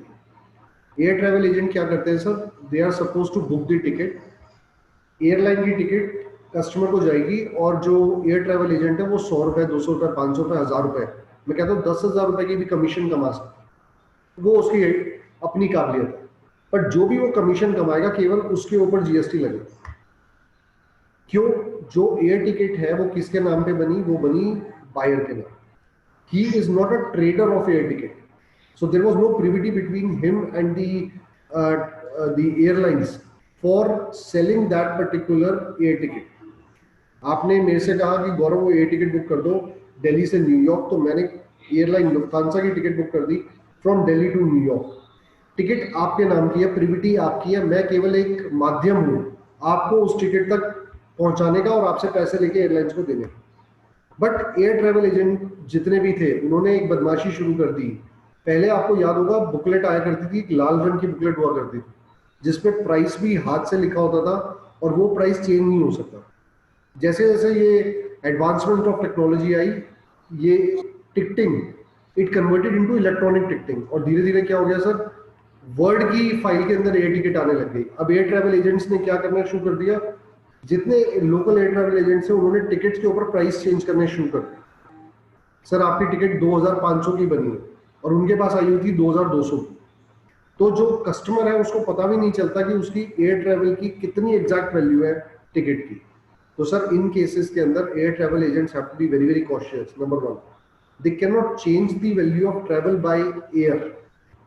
Passenger transportation by air की वैल्यू वो चेंज नहीं कर सकते क्योंकि उस वैल्यू के ऊपर एयरलाइन ने टैक्स दिया हुआ। Any manipulation of a ticket in terms of pricing is an offence. Number two, अगर वो व्यक्ति अपनी कमीशन कमा रहा है उस पर कोई इशू नहीं है। अगर वो कोई मार्जिन कमा रहा है तो he will have to be very careful कि वो उसके ऊपर जीएसटी अपने बैकएंड पे पे कर दे at the rate of 18% and not at the rate of what air transport passenger services is. So transportation of passenger by air जो है उस सर्विस का रेट नहीं लगेगा, जो उसका कमीशन का रेट है उस मार्जिन पे वो पूरा लगेगा। Now, this particular industry is still into a very unorganized sector, I can tell you. और आप जितने भी केसेस करेंगे एयर ट्रैवल एजेंट के, उसके अंदर बैलेंस शीट में क्या होता है? एक तरफ टिकट्स की खरीद दिखाई जाती है, दूसरी तरफ उसकी सेल दिखाई जाती है। सर एनुअल रिटर्न भरते हुए उसको कहाँ दिखाया आपने जो ये वैल्यू डिफरेंसेस है? ये एक बहुत अहम सवाल है क्योंकि ये जो पूरी वैल्यू थी ये रीइंबर्समेंट थी, तो इसको आपने कहाँ पे दिखाना है? सेक्शन 15 का जो कॉलम लाइन है फॉर्म 9 के अंदर, उसके सामने आपने इसको डिफरेंस को दिखाना है जिसपे आपने टैक्स नहीं दिया। ये प्लीज ध्यान रखिएगा, it is a very very important point for reconciliation in case of air travel agents. Now foreign exchange again, sir क्या फॉरेक्स का जो गेन और लॉस होता है, लॉस पे तो कोई डिपार्टमेंट कुछ कहता ही नहीं, गेन के ऊपर क्या टैक्स लगेगा? सर फॉरेन एक्सचेंज गेन के ऊपर आपकी बैलेंस शीट में कोई भी वैल्यू आ रही है उस पर टैक्स नहीं लगेगा। उसके ऊपर जो टैक्स लगना था वो रूल 34 जो वैल्यूएशन रूल्स है वो बताता है कि फॉरेन ट्रांजैक्शंस में कौन सी वैल्यू अडॉप्ट करनी है और केवल आपको उसी पे टैक्स देना है। तो ये ध्यान रखिएगा, फॉरेक्स गेन और लॉस के ऊपर हमारी कोई लायबिलिटी नहीं है। हमारी लायबिलिटी अराइज होगी रूल 34 के माध्यम पे, और वो ये कहता है कि the rate of exchange for determination of value of taxable services shall be the applicable rate of exchange determined as per generally accepted accounting principles for the date of time of supply of such particular service। मतलब जब भी उसका time of supply था उस दिन जो भी उसका एक्सचेंज रेट था वो आपका वैल्यूएशन माना जाएगा। उसके अलावा आपने आगे या पीछे क्या प्रॉफिट या लॉस किया उसको जीएसटी से कोई मतलब नहीं। तो मेरा जो फॉरेक्स गेन और लॉस का जाएगा सर वो अगेन एनुअल रिटर्न के अंदर सेक्शन 15 के सामने दिखाया जाए। एनुअल रिटर्न मतलब 9C में, सॉरी, क्योंकि 9C is the form of reconciliation. So ये कुछ चीजें जो थी ये हमें बहुत ध्यान करनी है. Now coming back to the scheme, जब हमने बात करी थी वैल्यूएशन की in terms of money being the sole consideration. Sir ये एक छोटा सा हमारे सामने बार बार पॉइंट आता है कि अगर किसी भी पार्टी को कहीं एग्रीड प्राइस जो हमारा है वो कल को चेंज हो जाता है, मतलब हमने डिस्काउंट दे दिया या हमने डेबिट नोट दे दिया, तो उस केस में क्या करना है सर? अगर हमने डेबिट नोट दे दिया तो सेल का जो डिसीजन है, अगेन ऑनरेबल सुप्रीम कोर्ट ने क्या कहा, जिस दिन से आपने ओरिजिनल इनवॉइस इशू करा है वहां से आप जब तक डेबिट नोट का टैक्स पे करेंगे इंटरेस्ट दे दीजिए, because that's a change in the valuation. Credit note के केस में क्या होता है? There is a reduction in my valuation which has been allowed by section 15 and credit note can be issued in line with section 34. So 34 के अंदर कई लोगों का एक बहुत अहम सवाल आता है, सर मैंने जब माल बेचा था तो रेट था 12% और जब मैंने उसका क्रेडिट नोट इशू करा उसका टैक्स रेट हो गया 18%, तो मैं क्रेडिट नोट पे कौन सा रेट लगाऊंगा, 12 या 18? सर उसके ऊपर 12% का रेट लगेगा. रीजन बीइंग क्रेडिट नोट कोई नई सप्लाई नहीं है. Credit note is only a medium to change the original value of the original invoice or the tax on that particular invoice. You are not creating a new supply. So please do not apply the current rate on credit note. You are actually reducing the tax paid at the time of supply by way of credit note, which is a acceptable medium as per the law. So section 34 very clearly says that in case you have a change in value where the value need to be reduced, in that particular case only, or the tax has to be reduced, in that particular case only you will issue a credit note. Now credit note as per section 34, give me the liberty to read out the section for all of you. Now this particular section, it talks about very categorically section 34, it talks very categorically and very clearly where one or more tax invoices have been issued for supply of goods or services or both, and the taxable value or tax charge in the tax invoice is found to exceed the tax value or tax payable in respect of such supply. So पहला case आपका क्या है? अगर आपका tax ज्यादा था जो होना चाहिए या टैक्सेबल वैल्यू ज्यादा थी जो होनी चाहिए थी उस इनवॉइस पे, तो आप क्रेडिट नोट इशू कर सकते हैं. और where the goods are returned by the recipient, that is the second case where you can issue a credit note. Or where there is a deficiency which is found in the goods or services, only in these three cases you can issue a credit note. Sir मैंने सामान भेजा था, buyer ने जो सामान था वो रख लिया, फिर भी हमारे को वैल्यू रिड्यूस करनी पड़ी, क्या मैं क्रेडिट नोट इशू कर दूं? No sir, you can not issue a credit note. बहुत सारे कंसल्टेंट्स क्या करते हैं, वो पहले इनवॉइस इशू करते हैं, फिर क्लाइंट के साथ जो फाइनल वैल्यू सेटल होती है फिर क्रेडिट नोट इशू करते हैं. अगर कल को डिपार्टमेंटल ऑडिट ने सिर्फ इतना सा मांग लिया, सर सारे क्रेडिट नोट्स के साथ मेरे को उनके रीजंस लिखकर दे दीजिए, you will be sitting on unnecessary demand from the department. You will definitely get a show cause under section 34. Reason being, when you will start writing reason, you will find that many credit notes do not fit within the ambit of section 34. So ये ध्यान करिएगा, section 34 ये नहीं कहता कि आप कभी भी वैल्यू रिड्यूस कर लीजिए. केवल 3 cases where it is found to exceed the value of tax, where goods are return, और for third case where there is a deficiency in services. केवल इन 3 केसेस के अंदर ही आप क्रेडिट नोट को इशू कर सकते हैं. और कब तक कर सकते हैं? You can issue the credit note up to the subsequent September, which is September of the next year, or you can issue it before the filing of your annual return.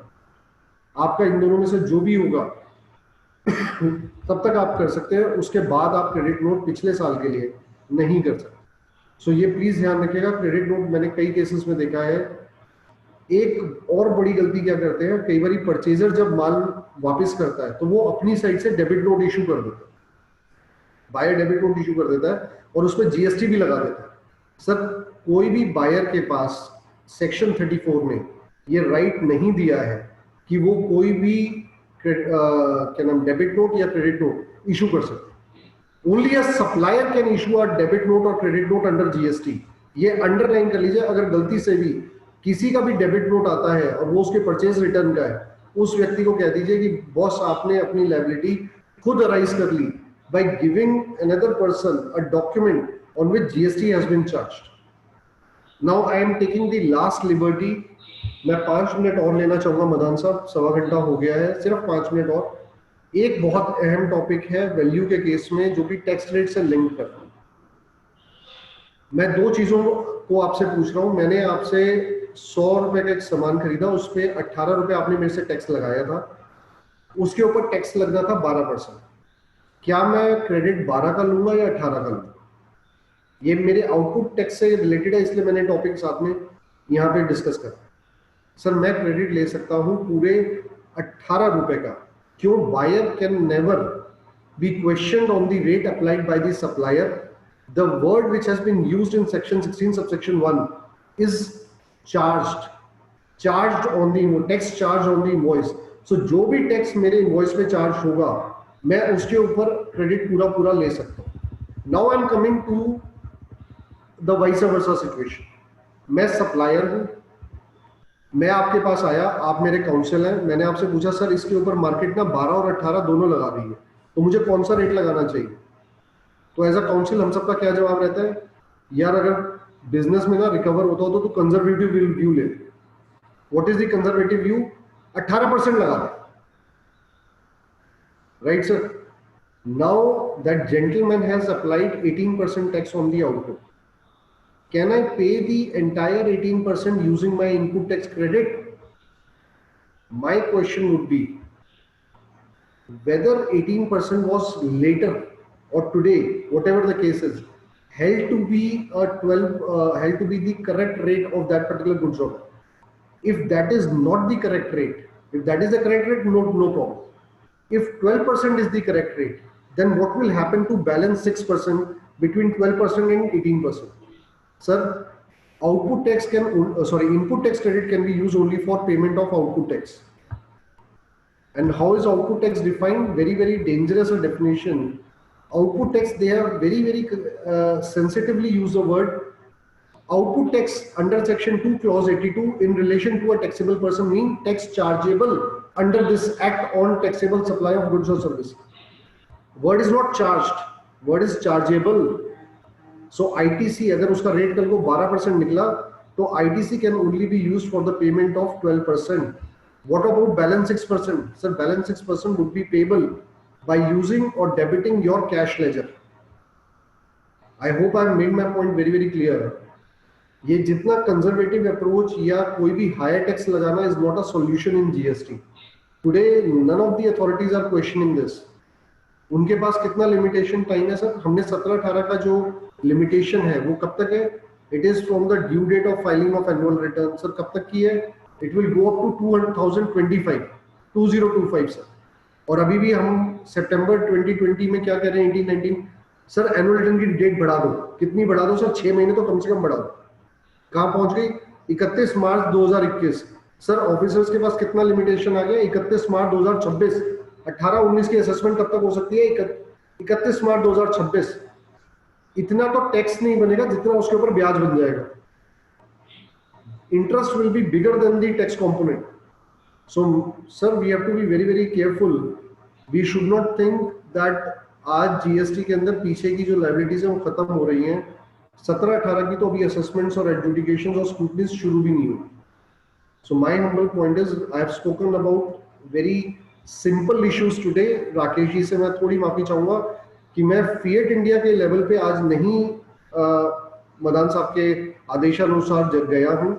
Fiat India से मैंने नीचे का level आज थोड़ा सा discuss किया जो deemed consideration का था। गौरव जी 5 मिनट के लिए थोड़ा सा डिस्काउंट्स के बारे में बता दीजिए। बहुत मेंबर्स डिस्काउंट्स के बारे में जानना चाहते हैं।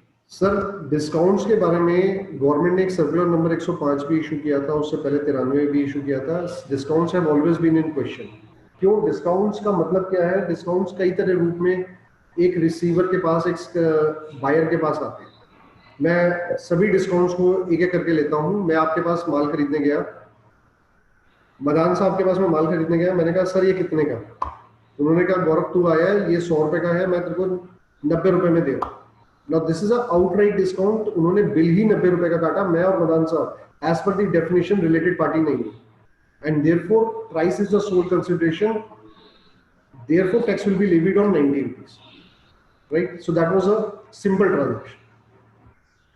मैं माल बेच रहा हूँ, एक माल खरीदने के लिए मेरे पास व्यक्ति आया, उसने कहा सर कितने का माल? मैंने कहा साहब 100 रुपए का। उसने कहा ठीक है साहब, एक काम करके ये दे दीजिए। 1 घंटे के बाद वो बंदा वापस आ गया, अरे सर मैं तो आपके उस रिश्तेदार का रिश्तेदार हूँ, उसका फोन भी आ गया, तो उसने मेरे से एक 5 रुपए का डिस्काउंट करवा लिया। नाउ सर इनवॉइस इशू हो गई थी 100 रुपए की। अब ये जो 5 रुपए का डिस्काउंट मैंने उसको दिया, क्या मैं इसका credit note under GST issue कर सकता हूं? That is one another example. Third, there is one buyer, I am a buyer to a very big company. Company ने कहा कि गौरव हम आपको आउटराइटली 10% डिस्काउंट देंगे, पर अगर आपकी खरीद पूरे साल में हमारे से 2 करोड़ से ऊपर की हुई तो हम आपको एडिशनल 4% डिस्काउंट देंगे। Now this additional discount is known to me at the time of supply, but its quantification will be done later. In this particular case, a credit note will be issued when the quantification will be finalized later, because this particular value was always known at the time of supply to be subtracted, and therefore the value of supply has exceeded the value which was supposed to be taken by the supplier from the buyer. Case 4. Case 4 कहाँ पे आता है sir? Buyer माल खरीद के चला गया distributor manufacturer से, distributor ने डीलर को बेच दिया, डीलर के पास माल पड़ा हुआ है, दिवाली का सीजन आ गया, मैन्युफैक्चरर ने कहा कि मुझे मार्केट के अंदर माल क्लियर करना है, तो एक काम करो डीलर को कह दो जो भी माल वो दिवाली के टाइम पे बेचेगा मैं उस माल पे 10% डिस्काउंट सीधा अलग से दूंगा। Now sir this particular discount was never known at the time of supply. It is a post-supply discount given by the manufacturer to the dealer. Sir, you cannot issue a GST credit note on this particular scenario. Now, complicating the entire scenario, government came out with another notion. क्या notion? Sir, जो आपको discount credit note दिया जा रहा है जिसपे GST की reversal नहीं है, वो basically आपका credit note नहीं है, वो आपकी consideration है. Sir, किस चीज की consideration? आप प्रमोट कर रहे हो उस व्यक्ति के गुड्स को. सो मैं लेवाइस की जीन्स खरीदता और बेचता हूँ, लेवाई कंपनी जो है वो डिस्ट्रीब्यूटर को देती है, डिस्ट्रीब्यूटर मेरे को देता है, मैं डीलर हूँ, मेरी एक पूरी दुकान है लेवाइस का शोरूम. अब मैंने दिवाली के सीजन पे लेवाइस के कहे पे 10% उसने मुझे कहा गौरव जितनी सेल तुम करोगे मैं तुम्हें 10% डिस्काउंट दूंगा टोटल सेल का. तो मैं तो अगले दिन जो मेरी शॉप के बाहर था, 2 लड़के खड़े करे, बहुत बड़ा बैनर लगाया, 10% एडिशनल डिस्काउंट. दोनों लड़के चिल्ला रहे हैं आते जाते लोगों को 10% एडिशनल डिस्काउंट मिलेगा आज के लिए. मैंने पैम्फलेट्स बंटवा दिए. तो ये जितना मैंने काम किया वो मेरे लालच क्या था, मेरे को 10% एडिशनल डिस्काउंट मिल रहा था उस पर्टिकुलर एक्टिविटी के लिए. अब गवर्नमेंट ने कहा सर आपने इतनी सारी प्रमोशन करी है लेवाइस कंपनी की, ये जो 10% डिस्काउंट आया ये आपकी कंसिडरेशन. गवर्नमेंट ने ये सर्कुलर विड्रॉ कर लिया, बट मेरे हिसाब से विड्रॉल सॉल्यूशन नहीं है. Government should have come out very clearly to say कि ये कंसिडरेशन नहीं है. Sir there is a difference between a positive statement and a silence. Silence never means a positive statement, meaning thereby that thought can definitely be taken by the officers कि sir ये जो आपने बहुत सारी promotion करी है और Levi's company से जो आपको सीधा डिस्काउंट आया है, सर मेरा स्टॉक है, मेरे को बेचना है, उसके लिए जो मुझे परचेज पे मेरा प्राइस कम होगा तभी तो मैं परचेज अपना सेल प्राइस कम करूंगा. सो जो मुझे मिला वो मेरे अपने स्टॉक के लिए था. सो मेरे को किसी और की प्रमोशन नहीं करनी थी, मेरे को अपना स्टॉक क्लियर करना था. और मेरे को स्टॉक क्लियर करने के लिए प्राइस रिड्यूस करना था. वो तभी होगा जब वो एडिशनल 10% डिस्काउंट मेरे पास आएगा. In my humble opinion that is not a supply of any kind of promotional service given to a third party, that is simply a discount. क्या लेवाइस कंपनी उसके ऊपर क्रेडिट नोट इशू कर सकती है? नहीं कर सकती sir. Under GST that particular discount was never known at the time of supply, so it will be in the form of a commercial credit note, and therefore that particular commercial credit note can never allow Levi's company to reverse the GST on that particular supply. So that is a very small concise discussion on discounts. Thank you so much, thank you so much Gaurav भाई।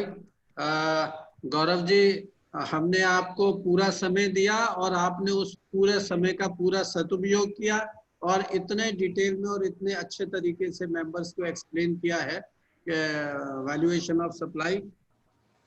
Apparently बहुत आसान लगता है valuation of supply, लेकिन जब आप उसकी गहराई में जाते हैं, जब उसकी डिटेल्स में जाते हैं, तब हमें पता चलता है कि वैल्यूएशन का मीनिंग क्या है और उसकी इंपॉर्टेंस क्या है। क्योंकि आज अगर गलत टैक्स दे दिया और फ्यूचर में टैक्स ज्यादा अमाउंट पर लग गया तो इंटरेस्ट की अमाउंट जो 18% देनी पड़ेगी after 3 years 4 years, that will be very heavy for the businessman.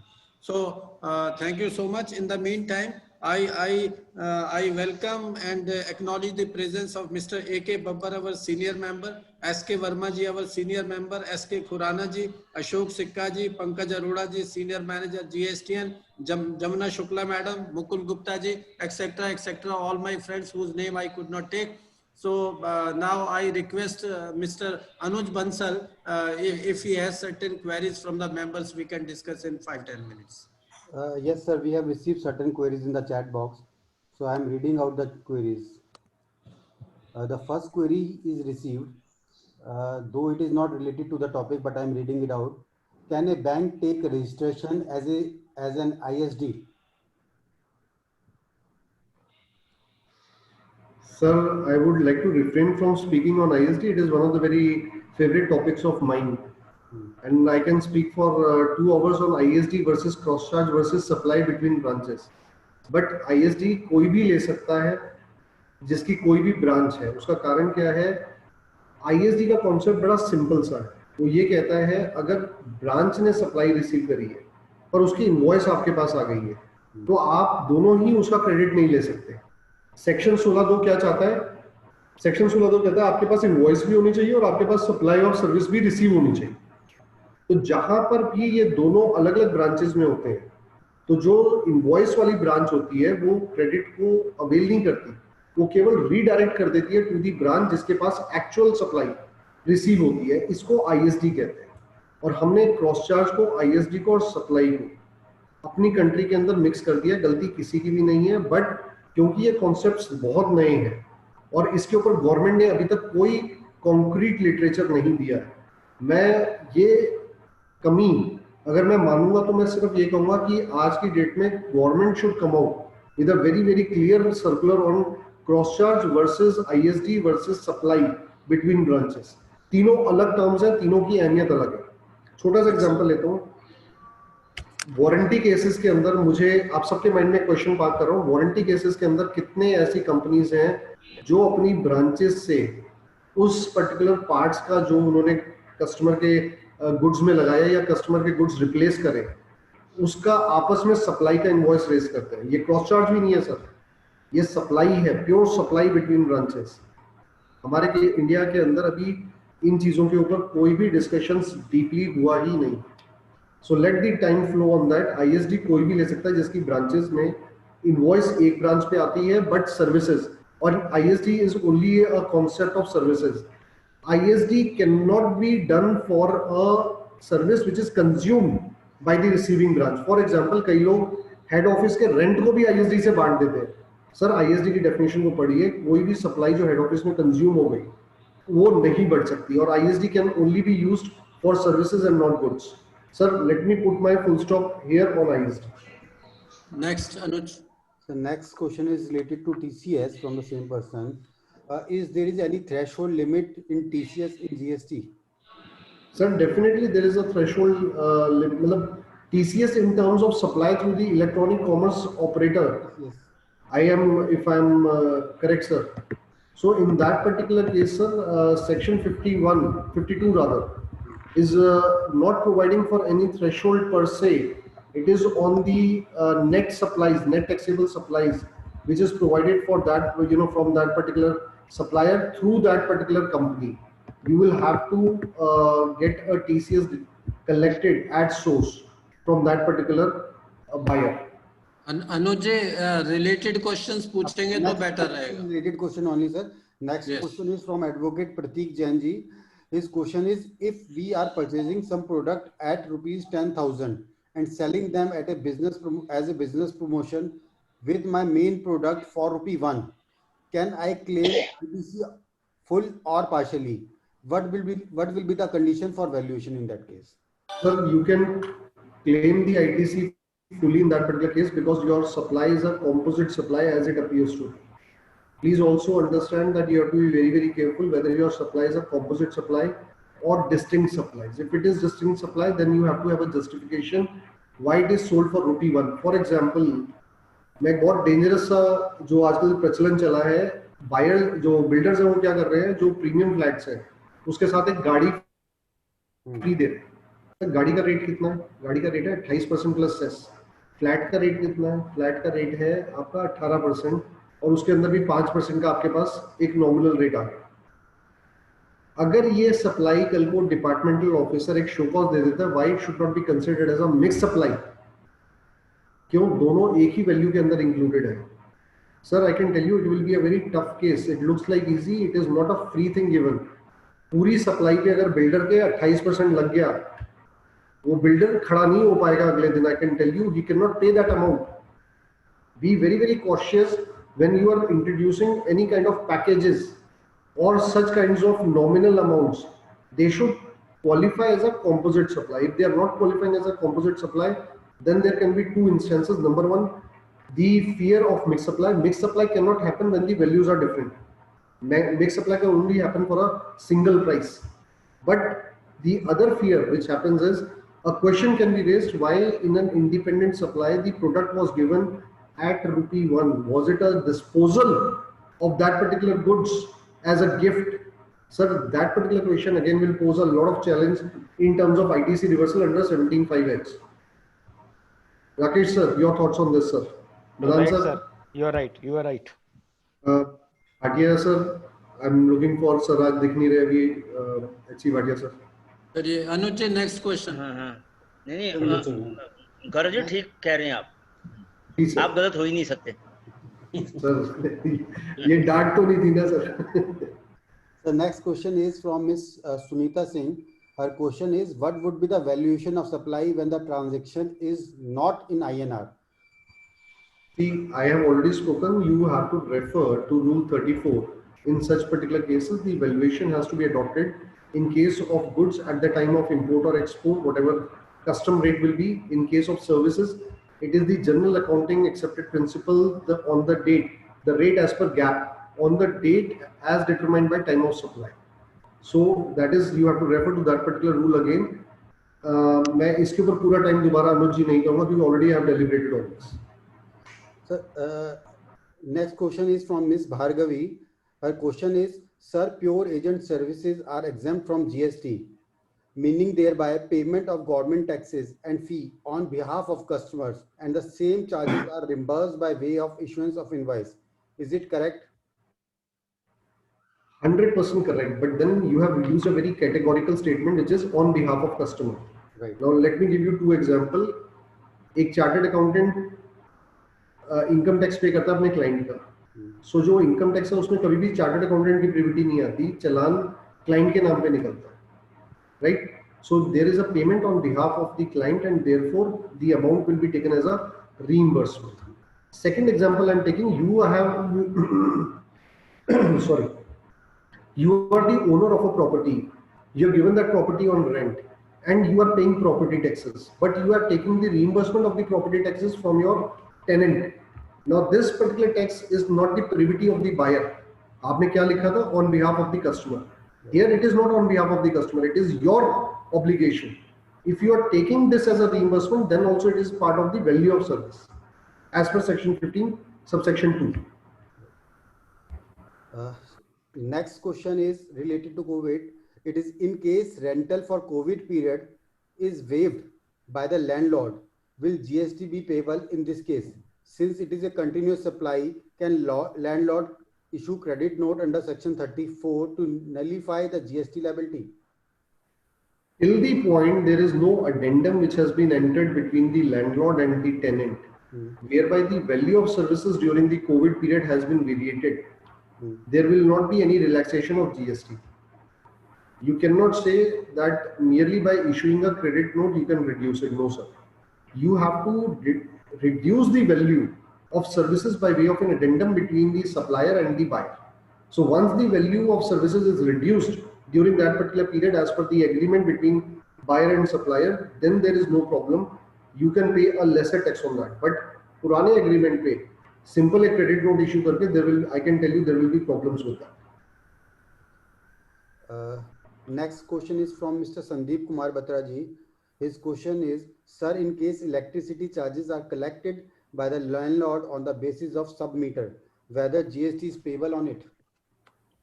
Sir पहले इसमें कोई इशू नहीं था, बट एक कोलकाता हाई कोर्ट का डिसीजन आया था इन द केस ऑफ सृजन रियलिटी. उसमें उन्होंने ऑनरेबल कोर्ट ने क्या कहा था? ऑनरेबल कोर्ट सेड कि activity which was undertaken by the petitioner is service and not trading of electricity because it was not a electricity distribution company. So that particular judgment has caused a lot of ripples around the discussion of electricity, because earlier in all the cases whenever this kind of a question had come up, the argument of reimbursement and the argument of electricity being goods and therefore no service tax is to be levied, and now also many people will say it is exempted goods and therefore there will be no tax. This particular argument has not found favor with the Honorable Calcutta High Court. Now please also appreciate, when you talk about reimbursements, there are housing associations जहाँ पे बाहर एक बड़ा metre लगाया जाता है as per Haryana distribution companies or other, but there is a very specific agreement between the distribution company and that particular RWA. वहाँ पे क्या लिखा गया कि ये जो बड़ा मीटर लगाया गया इससे सब मीटर्स को हम सप्लाई करेंगे और जो कलेक्शन होगी that will be on behalf of the principal company. So in cases के अंदर इलेक्ट्रिसिटी के ऊपर जीएसटी नहीं लगेगा.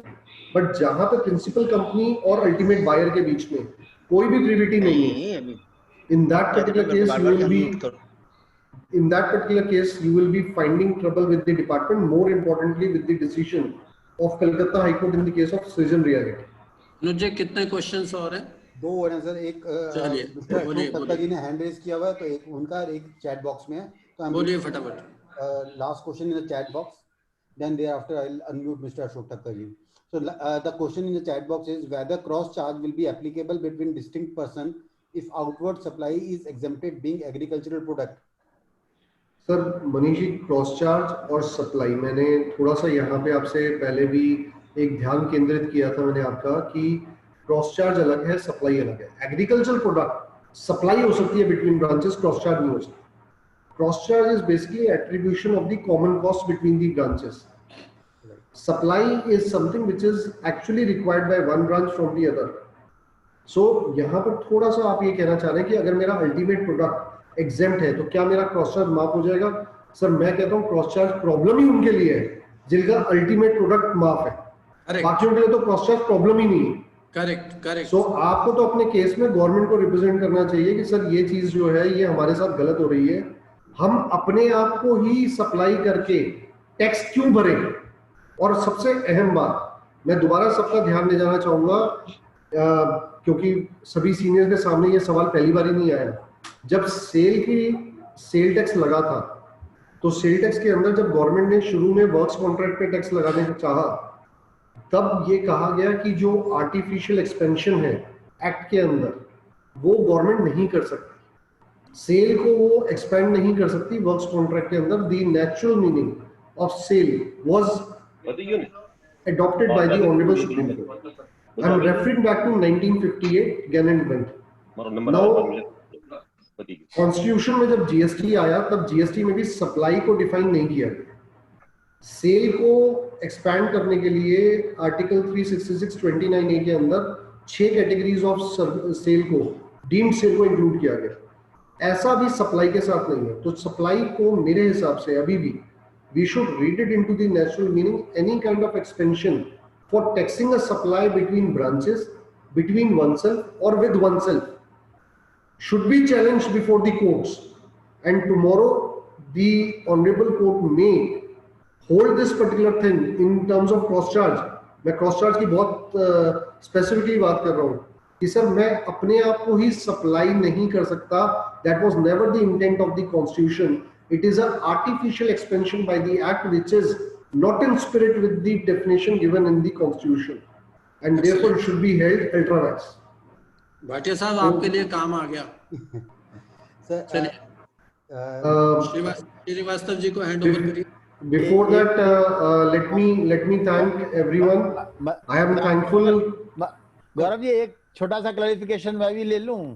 Sir, please. प्रधान साहब अगर जो कॉर्पोरेट में नॉर्मली वो एम्प्लॉयज के लिए ग्रोसरी शॉप रखते हैं और उसमें प्रिंसिपल ये रहता है कि जो कॉस्ट बेसिस पे वो सेल होती है वहां पर, तो रिलेटेड पार्टी के कंसेप्ट में क्या उस पे जो है ये डिपार्टमेंट की तरफ से ऑब्जेक्शन आएगा कि साहब को मार्जिन रखना चाहिए था 10%, 15%, 20% लाइक दैट, या वो क्योंकि उसका जो एडमिनिस्ट्रेटिव कॉस्ट होता है वो नॉर्मली कंपनी बियर करती है एंड कॉस्ट जो होती है वो उस पे सप्लाई वहां पर जो है करी जाती है एम्प्लॉयज को ग्रोसरी शॉप से. तो what is your view about it Gaurav ji? Gaurav को अनम्यूट करो. अनम्यूट. हाँ यस सर बिल्कुल प्रॉब्लम आएगी क्योंकि रिलेटेड पार्टी ट्रांजैक्शन है, रूल सेक्शन 15 सबसेक्शन 4 के एम्बिट में फंसेगी और यहाँ पर ओपन मार्केट वैल्यू पे टैक्स देना पड़ेगा. जो सब्सिडाइज रेट वो एम्प्लॉयज को दे रहे हैं वो बेनिफिट एक तरीके से that is to that is a arrangement between और टू ल्योर द एम्प्लॉयज. वो पर्टिकुलर कंसिडरेशन जो है उसके ऊपर कोई चैलेंज नहीं कल को कर पाएगा. सबसे बड़ी प्रॉब्लम क्या है वैल्यूएशन के अंदर? There is no quid pro quo required. अगर कोई कहे कि सर इस एक्स्ट्रा पैसे के लिए मुझे क्या मिला, वो सवाल नहीं होता. मैंने अगर सपोज आपका ऑडिट किया और आपने मेरा ऑफिस का इंटीरियर डिजाइन करा, हम दोनों ने एक दूसरे को सर्विस दी, क्या दोनों सर्विसेज की वैल्यू सेम होनी चाहिए? No sir. दोनों अपने अपने एंड पे ओपन मार्केट वैल्यू देखी जाएंगी इन काइंड के केस में. सो यहाँ पर रिलेटेड पार्टी की ट्रांजैक्शन के केस में जो ओपन मार्केट वैल्यू होगी, और उसमें एक बहुत इंपॉर्टेंट पॉइंट क्या आता है, अगर वो रिटेल की तरह सेल हो रही है और एक्वायर कंपनी ने होलसेल की तरह किया था, करेक्ट वही तो होता है. दोनों के बीच में जो मार्जिन होगा वो Yes. कंपनी को ऐड करके टैक्स देना पड़ेगा. उनको इनवॉइस कैसे इशू करनी चाहिए? उनको करनी चाहिए इनवॉइस वैल्यू 100 रुपए, टैक्सेबल वैल्यू 105 रुपए, ओके ताकि टैक्स जो है 105 पे लगे और वो टैक्स अपने एम्प्लॉय से कलेक्ट करके, सपोज 105 के ऊपर टैक्स बना 5 रुपए, तो वो अपने एम्प्लॉय से टैक्स कलेक्ट करके गवर्नमेंट में डिपॉजिट कर देंगे. तो एम्प्लॉय टैक्स पूरा बियर कर रहा है पर वो वैल्यू के अंदर बेनिफिट पास ऑन हो जाएगा to the employee. I hope I am very clear sir. तो आपने लॉ से कंप्लाई भी कर लिया थैंक्स अ लॉट. और आपने उनको बेनिफिट भी दे दिया. मीन्स जो सब्सिडी चाहे कंपनी की तरफ से डायरेक्टली हो चाहे इनडायरेक्टली हो, दोनों को कंसीडर करना पड़ेगा. क्यों गौरव जी? बिल्कुल सर. और मैं फिर कह रहा हूँ आपके केस में तो sir you can value add immediately to the company कि वो टैक्सेबल वैल्यू और वैल्यू दोनों को अलग कर दें. वैल्यू वो जिसमें वो एम्प्लॉय से चार्ज कर. राकेश जी आपका क्या ओपिनियन है इस बारे में? Rakesh ji, your opinion on this point. ये तो बिल्कुल सही है कि उसको वो करके वैल्यूएशन करके आप उसके बाद उसको डिस्काउंट दे दो, आप जो भी दे रहे हैं, ताकि टैक्स उतना रहे. दूसरा इसमें मैक्सिमम जो रिलीफ मिल सकता है वो 50,000 जो गिफ्ट वाला जो है, अगर ये पूरे साल में सभी तरह की वैल्यूज को मिलाकर के 50,000 से नीचे है देश, और इसके अलावा भी और जो बेनिफिट्स दे रहे हैं कुछ और कहीं पर भी, wherever these may be, if all these are less than 50,000, तो then that benefit can be taken. That's all. नहीं, वो 50,000 से कम का तो हो ही नहीं सकता ना, बस सब एम्प्लॉइज के लिए. नहीं बेनिफिट पर एम्प्लॉय. इसमें ये ग्रोसरी नहीं आएगा, इसके अलावा भी और कुछ और तरह के भी रिम्बर्समेंट्स हैं कहीं और पे आपने, और इसके अलावा भी कुछ अगर मान लीजिए एक लैपटॉप उसको फ्री दे दिया, ये फ्री दे, तो मतलब राकेश जी ने आपको एक तरीका बताया है, कैलकुलेशन डिफिकल्ट है.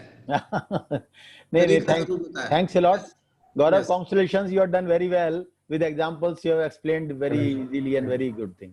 Thank you, thanks a lot. So excellent presentation. Yes, sir, right. HC Bhatia साहब, भाटिया सर. आपके कमेंट्स लीजिए. हाँ जी चेयरमैन्स कमेंट सर. कमेंट्स क्या, मैं तो कह रहा हूँ कि आवर स्टैंड जो इन्होंने राकेश गर्ग जी ने कहा, जो पहले मदान साहब ने कहा, या जो मैंने कहा, आवर व्यू स्टैंड्स विंडिकेटेड. कि गौरव ने इतने डिटेल के अंदर, इतने एग्जॉस्टिव में, जितने मैक्सिमम कवरेज हो सकी थी, और बहुत ही सिंपल तरीके से और एग्जांपल के साथ समझाया. और शायद ही इसके अंदर किसी को कोई भी जो है किसी भी तरह का कोई डाउट या कोई क्वेरी या कोई क्वेश्चन रह गया हो। बहुत क्लैरिटी के साथ, बहुत अच्छे से के साथ समझाया। I congratulate Gaurav, I congratulate the organisers also, Madan साहब, श्रीवास्तव साहब, वीपी गुप्ता जी, बहुत अच्छे तरीके से जो ये आप कर रहे हैं, एक तरह से क्लासेस की तरह से कर रहे हैं। और इसमें सिर्फ नए लोग ही नहीं, even the seniors people like me, we are getting refreshed. तो बहुत अच्छा, इसके लिए थैंक्स टू ऑल। तो thank you so much. Thank you. चलिए Srivastava ji. I think we come to an end of today's session, and I request Rup Jain to kindly propose a vote of thanks. And Gaurav, yes, I would say that like VP Gupta and me, we do not do anything on GST, but then attending these programs for last about this was 7th program, the 7th day today, we have also coming in grip with GST. So we will have to do some homework, but yes, our concept would become clear, and it will be easier to understand the law now. To add this, today I was asking Anuj to explain me कि valuation में क्या है यहाँ पर जो है। नहीं Srivastava ji, competition देंगे सबको, हम लोगों को। नहीं सर, नो कंपटीशन। मतलब आप we have all together, you आप लोग तो गुरु है ना इसके, हम तो we are only the beginners। हम तो समझने की कोशिश मैं सर एक छोटा, मैं तो ये कहूँगा सर, जितने आ सकते हैं इनडायरेक्ट टैक्स की प्रैक्टिस में, जीएसटी की प्रैक्टिस में, सब आए। इस वक्त हमें कंपटीशन की नहीं, सपोर्ट की जरूरत है। गौरव, हमने कभी इनकम टैक्स करने की कोशिश नहीं की, तो इसलिए श्रीवास्तव साहब भी इधर आने की कोशिश मत करिए। नहीं मगर सर आपने रुचिर को तो भेज दिया उधर। रुचिर को भेजा, वो शुरू से खुद उसने किया, मैंने नहीं भेजा। See, one thing, एक चीज मैं कहूँगा कि हम लोग अभी तक कहते थे कि income tax law is the most complicated law because of amendments and because of the judicial pronouncements coming in day out. No, GST is more than that. GST is more than that. GST will be much yes. more complicated than. In brief, we would like to have comments from Rakesh Garg. And then also Mukul Gupta ji is also, he wants to say something, it seems. मैं आपकी बातों से सुन के ना, देखिए अभी तो परतें खुल रही हैं, खुलने दीजिए, अभी तो देखने दीजिए आगे क्या आगे होता है क्या। यहाँ पर कंसेप्ट्स में कंट्रोवर्सी बहुत है, बहुत ज्यादा क्लैरिटी नहीं है। अभी दिक्कत ये हो रही है कि लोग अनलर्न नहीं कर पा रहे हैं। ऑफिसर्स जो है पुराने कंसेप्ट में ही घूमे हुए हैं। लॉ कुछ कहता है, पुराना कॉन्सेप्ट कुछ कहता है। लर्निंग एंड रीलर्निंग का जो प्रोसेस है वो मैच नहीं कर रहा, और उसकी वजह से इस तरह के नोटिसेस आ रहे हैं कि जो मतलब ताज्जुब होता है कि सीनियर ऑफिसर्स भी इस तरह का नोटिस दे सकते हैं। मुकुल जी, सबसे बड़ी बात है पोर्टल कुछ और कहता है। पोर्टल तो सपोर्ट कर ही नहीं रहा। देखिए, मैंने पोर्टल की ही बात की जब एनडीटीवी पे मैं आया, मैंने कहा everything is going because difficulties are being created in GST portal. उसी की वजह से सारी दिक्कतें हो रही हैं, वरना 2A मैचिंग का आ जाता तो फ्रॉड्स भी बहुत हद तक रुक जाते। जमुना शुक्ला मैडम इनडायरेक्ट में प्रैक्टिस करती हैं? नहीं, वो डायरेक्ट टैक्सेस में करती हैं। अच्छा, डायरेक्ट ऑडिट एरिया में ज्यादा करती हैं। मदान सर, बस यही है, डायरेक्ट टैक्स में ज्यादा करते हैं, लेकिन ये सच में ये जो लेक्चर सुन के लगता है यार इसको भी अब पकड़ो।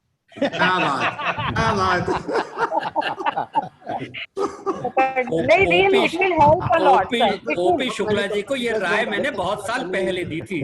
जमुना जी पूछिएगा उनसे। मैंने कहा एनसीआर में आके एनसीआर में आके ऑफिस खोलें। डायरेक्ट टैक्स के बहुत सारे लोग आज इनडायरेक्ट टैक्सेस में आ गए हैं सर। अनुज जी, राकेश गर्ग जी के कमेंट्स ले लीजिए और फिर Rakesh ji. Sir, so far as the topic is concerned, Gaurav has explained very well, no doubt about that. लेकिन I must disagree with many here. Income tax is still very complex as compared to GST. GST जो है 8-10 अगर issues को sort out कर दो तो GST कुछ भी नहीं है। Income tax had been my favorite subject, though I have not done for last 20 years, but I am studying daily basis. तो वहां पर तो इंटरनेशनल ट्रांजैक्शंस और उसके बाद ये सब कुछ डोमेस्टिक डीटीपी और मतलब there is no doubt about that. Ojas आपको सुनते रहो फिर भी वो खत्म नहीं होता है। और जीएसटी जो है हमारा that is confined only to 8 to 10 topic subject difficulties. Rakesh भाई ने किताब लिख दी है ना, तो इनको सब आ गया है। नहीं sir, number 1, number 2 I want to be positive. Number 2 जो हमारे जो जीएसटीएन है, हम भूल गए कि हमारे बच्चे जब छोटे छोटे से बड़े हुए तो 2-3 साल में तो दिक्कत कराई करते थे।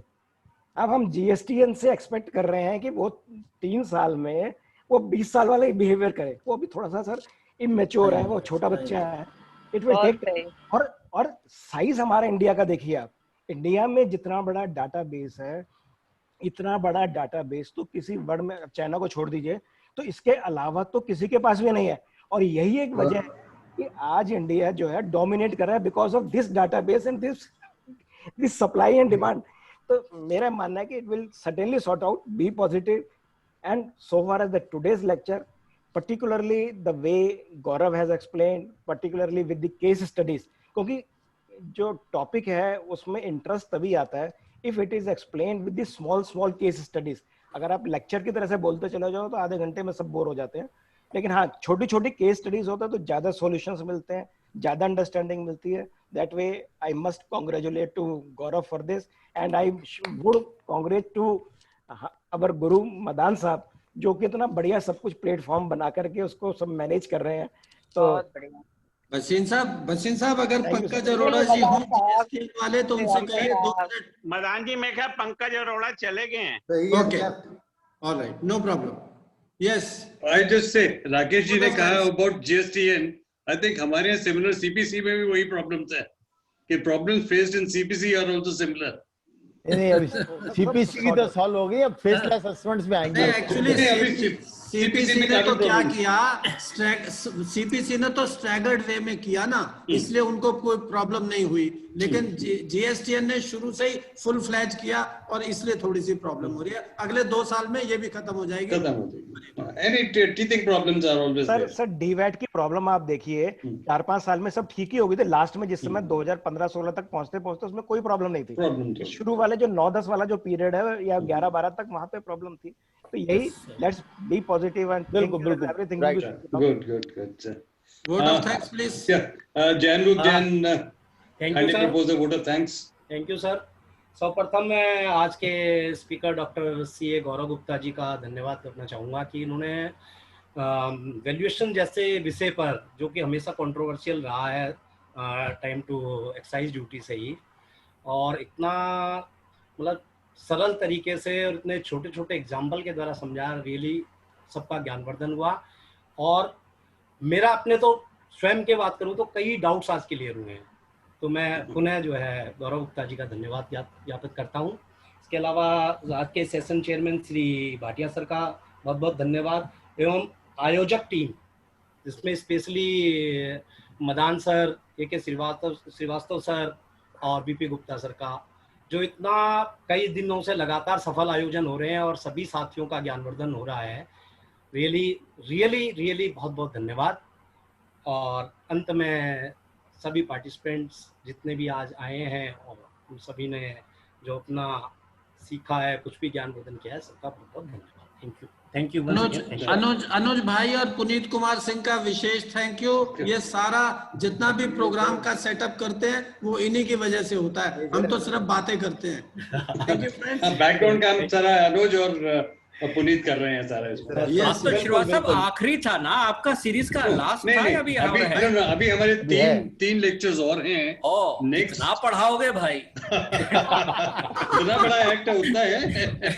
देखिए अभी रिटर्न्स, एनुअल रिटर्न और रिफंड के 3 चैप्टर बचे। नेक्स्ट चैप्टर है रिफंड्स का, नेक्स्ट लेक्चर वो संदीप गोयल चंडीगढ़ वाले, he will speak on refunds. और उसके बाद रहेगा रिटर्न्स का, जिसमें हमने कंप्लायंस एक्सपर्ट और साथी गौरव भाई के सुरेश अग्रवाल जी, वो हमारे कंप्लायंस एक्सपर्ट्स हैं, बहुत ही बढ़िया तरीके से पढ़ाते हैं। और उसके बाद में जो इस ग्रुप के लीडर हैं अनुज भाई, वो पढ़ाएंगे आपको backbone of the group. DSTR 9 और 9C है, और उसके बाद में हम क्लोज करेंगे। नहीं, उससे पहले उस दिन जो लास्ट डे होगा, हम लोग we are just thinking of something unique that day. Let's see, probably we'll be able to. चलिए पहले बना लीजिए प्रोग्राम। So friends, एक thank प्रोग्राम you बना all. रहे हैं सोचे उस दिन के लिए। Thank you all. सर उनके लिए जरूर करिए। Thank you very much. So nice of you. Thanks to all. अनुज जो करते रहे बिहाइंड द बैक, उनके लिए जरूर कुछ ना कुछ करिए। Thanks to all. Thanks to all. Anuj and Puneet are doing. Puneet, उनके लिए जरूर कुछ ना कुछ करिए, दोनों के लिए।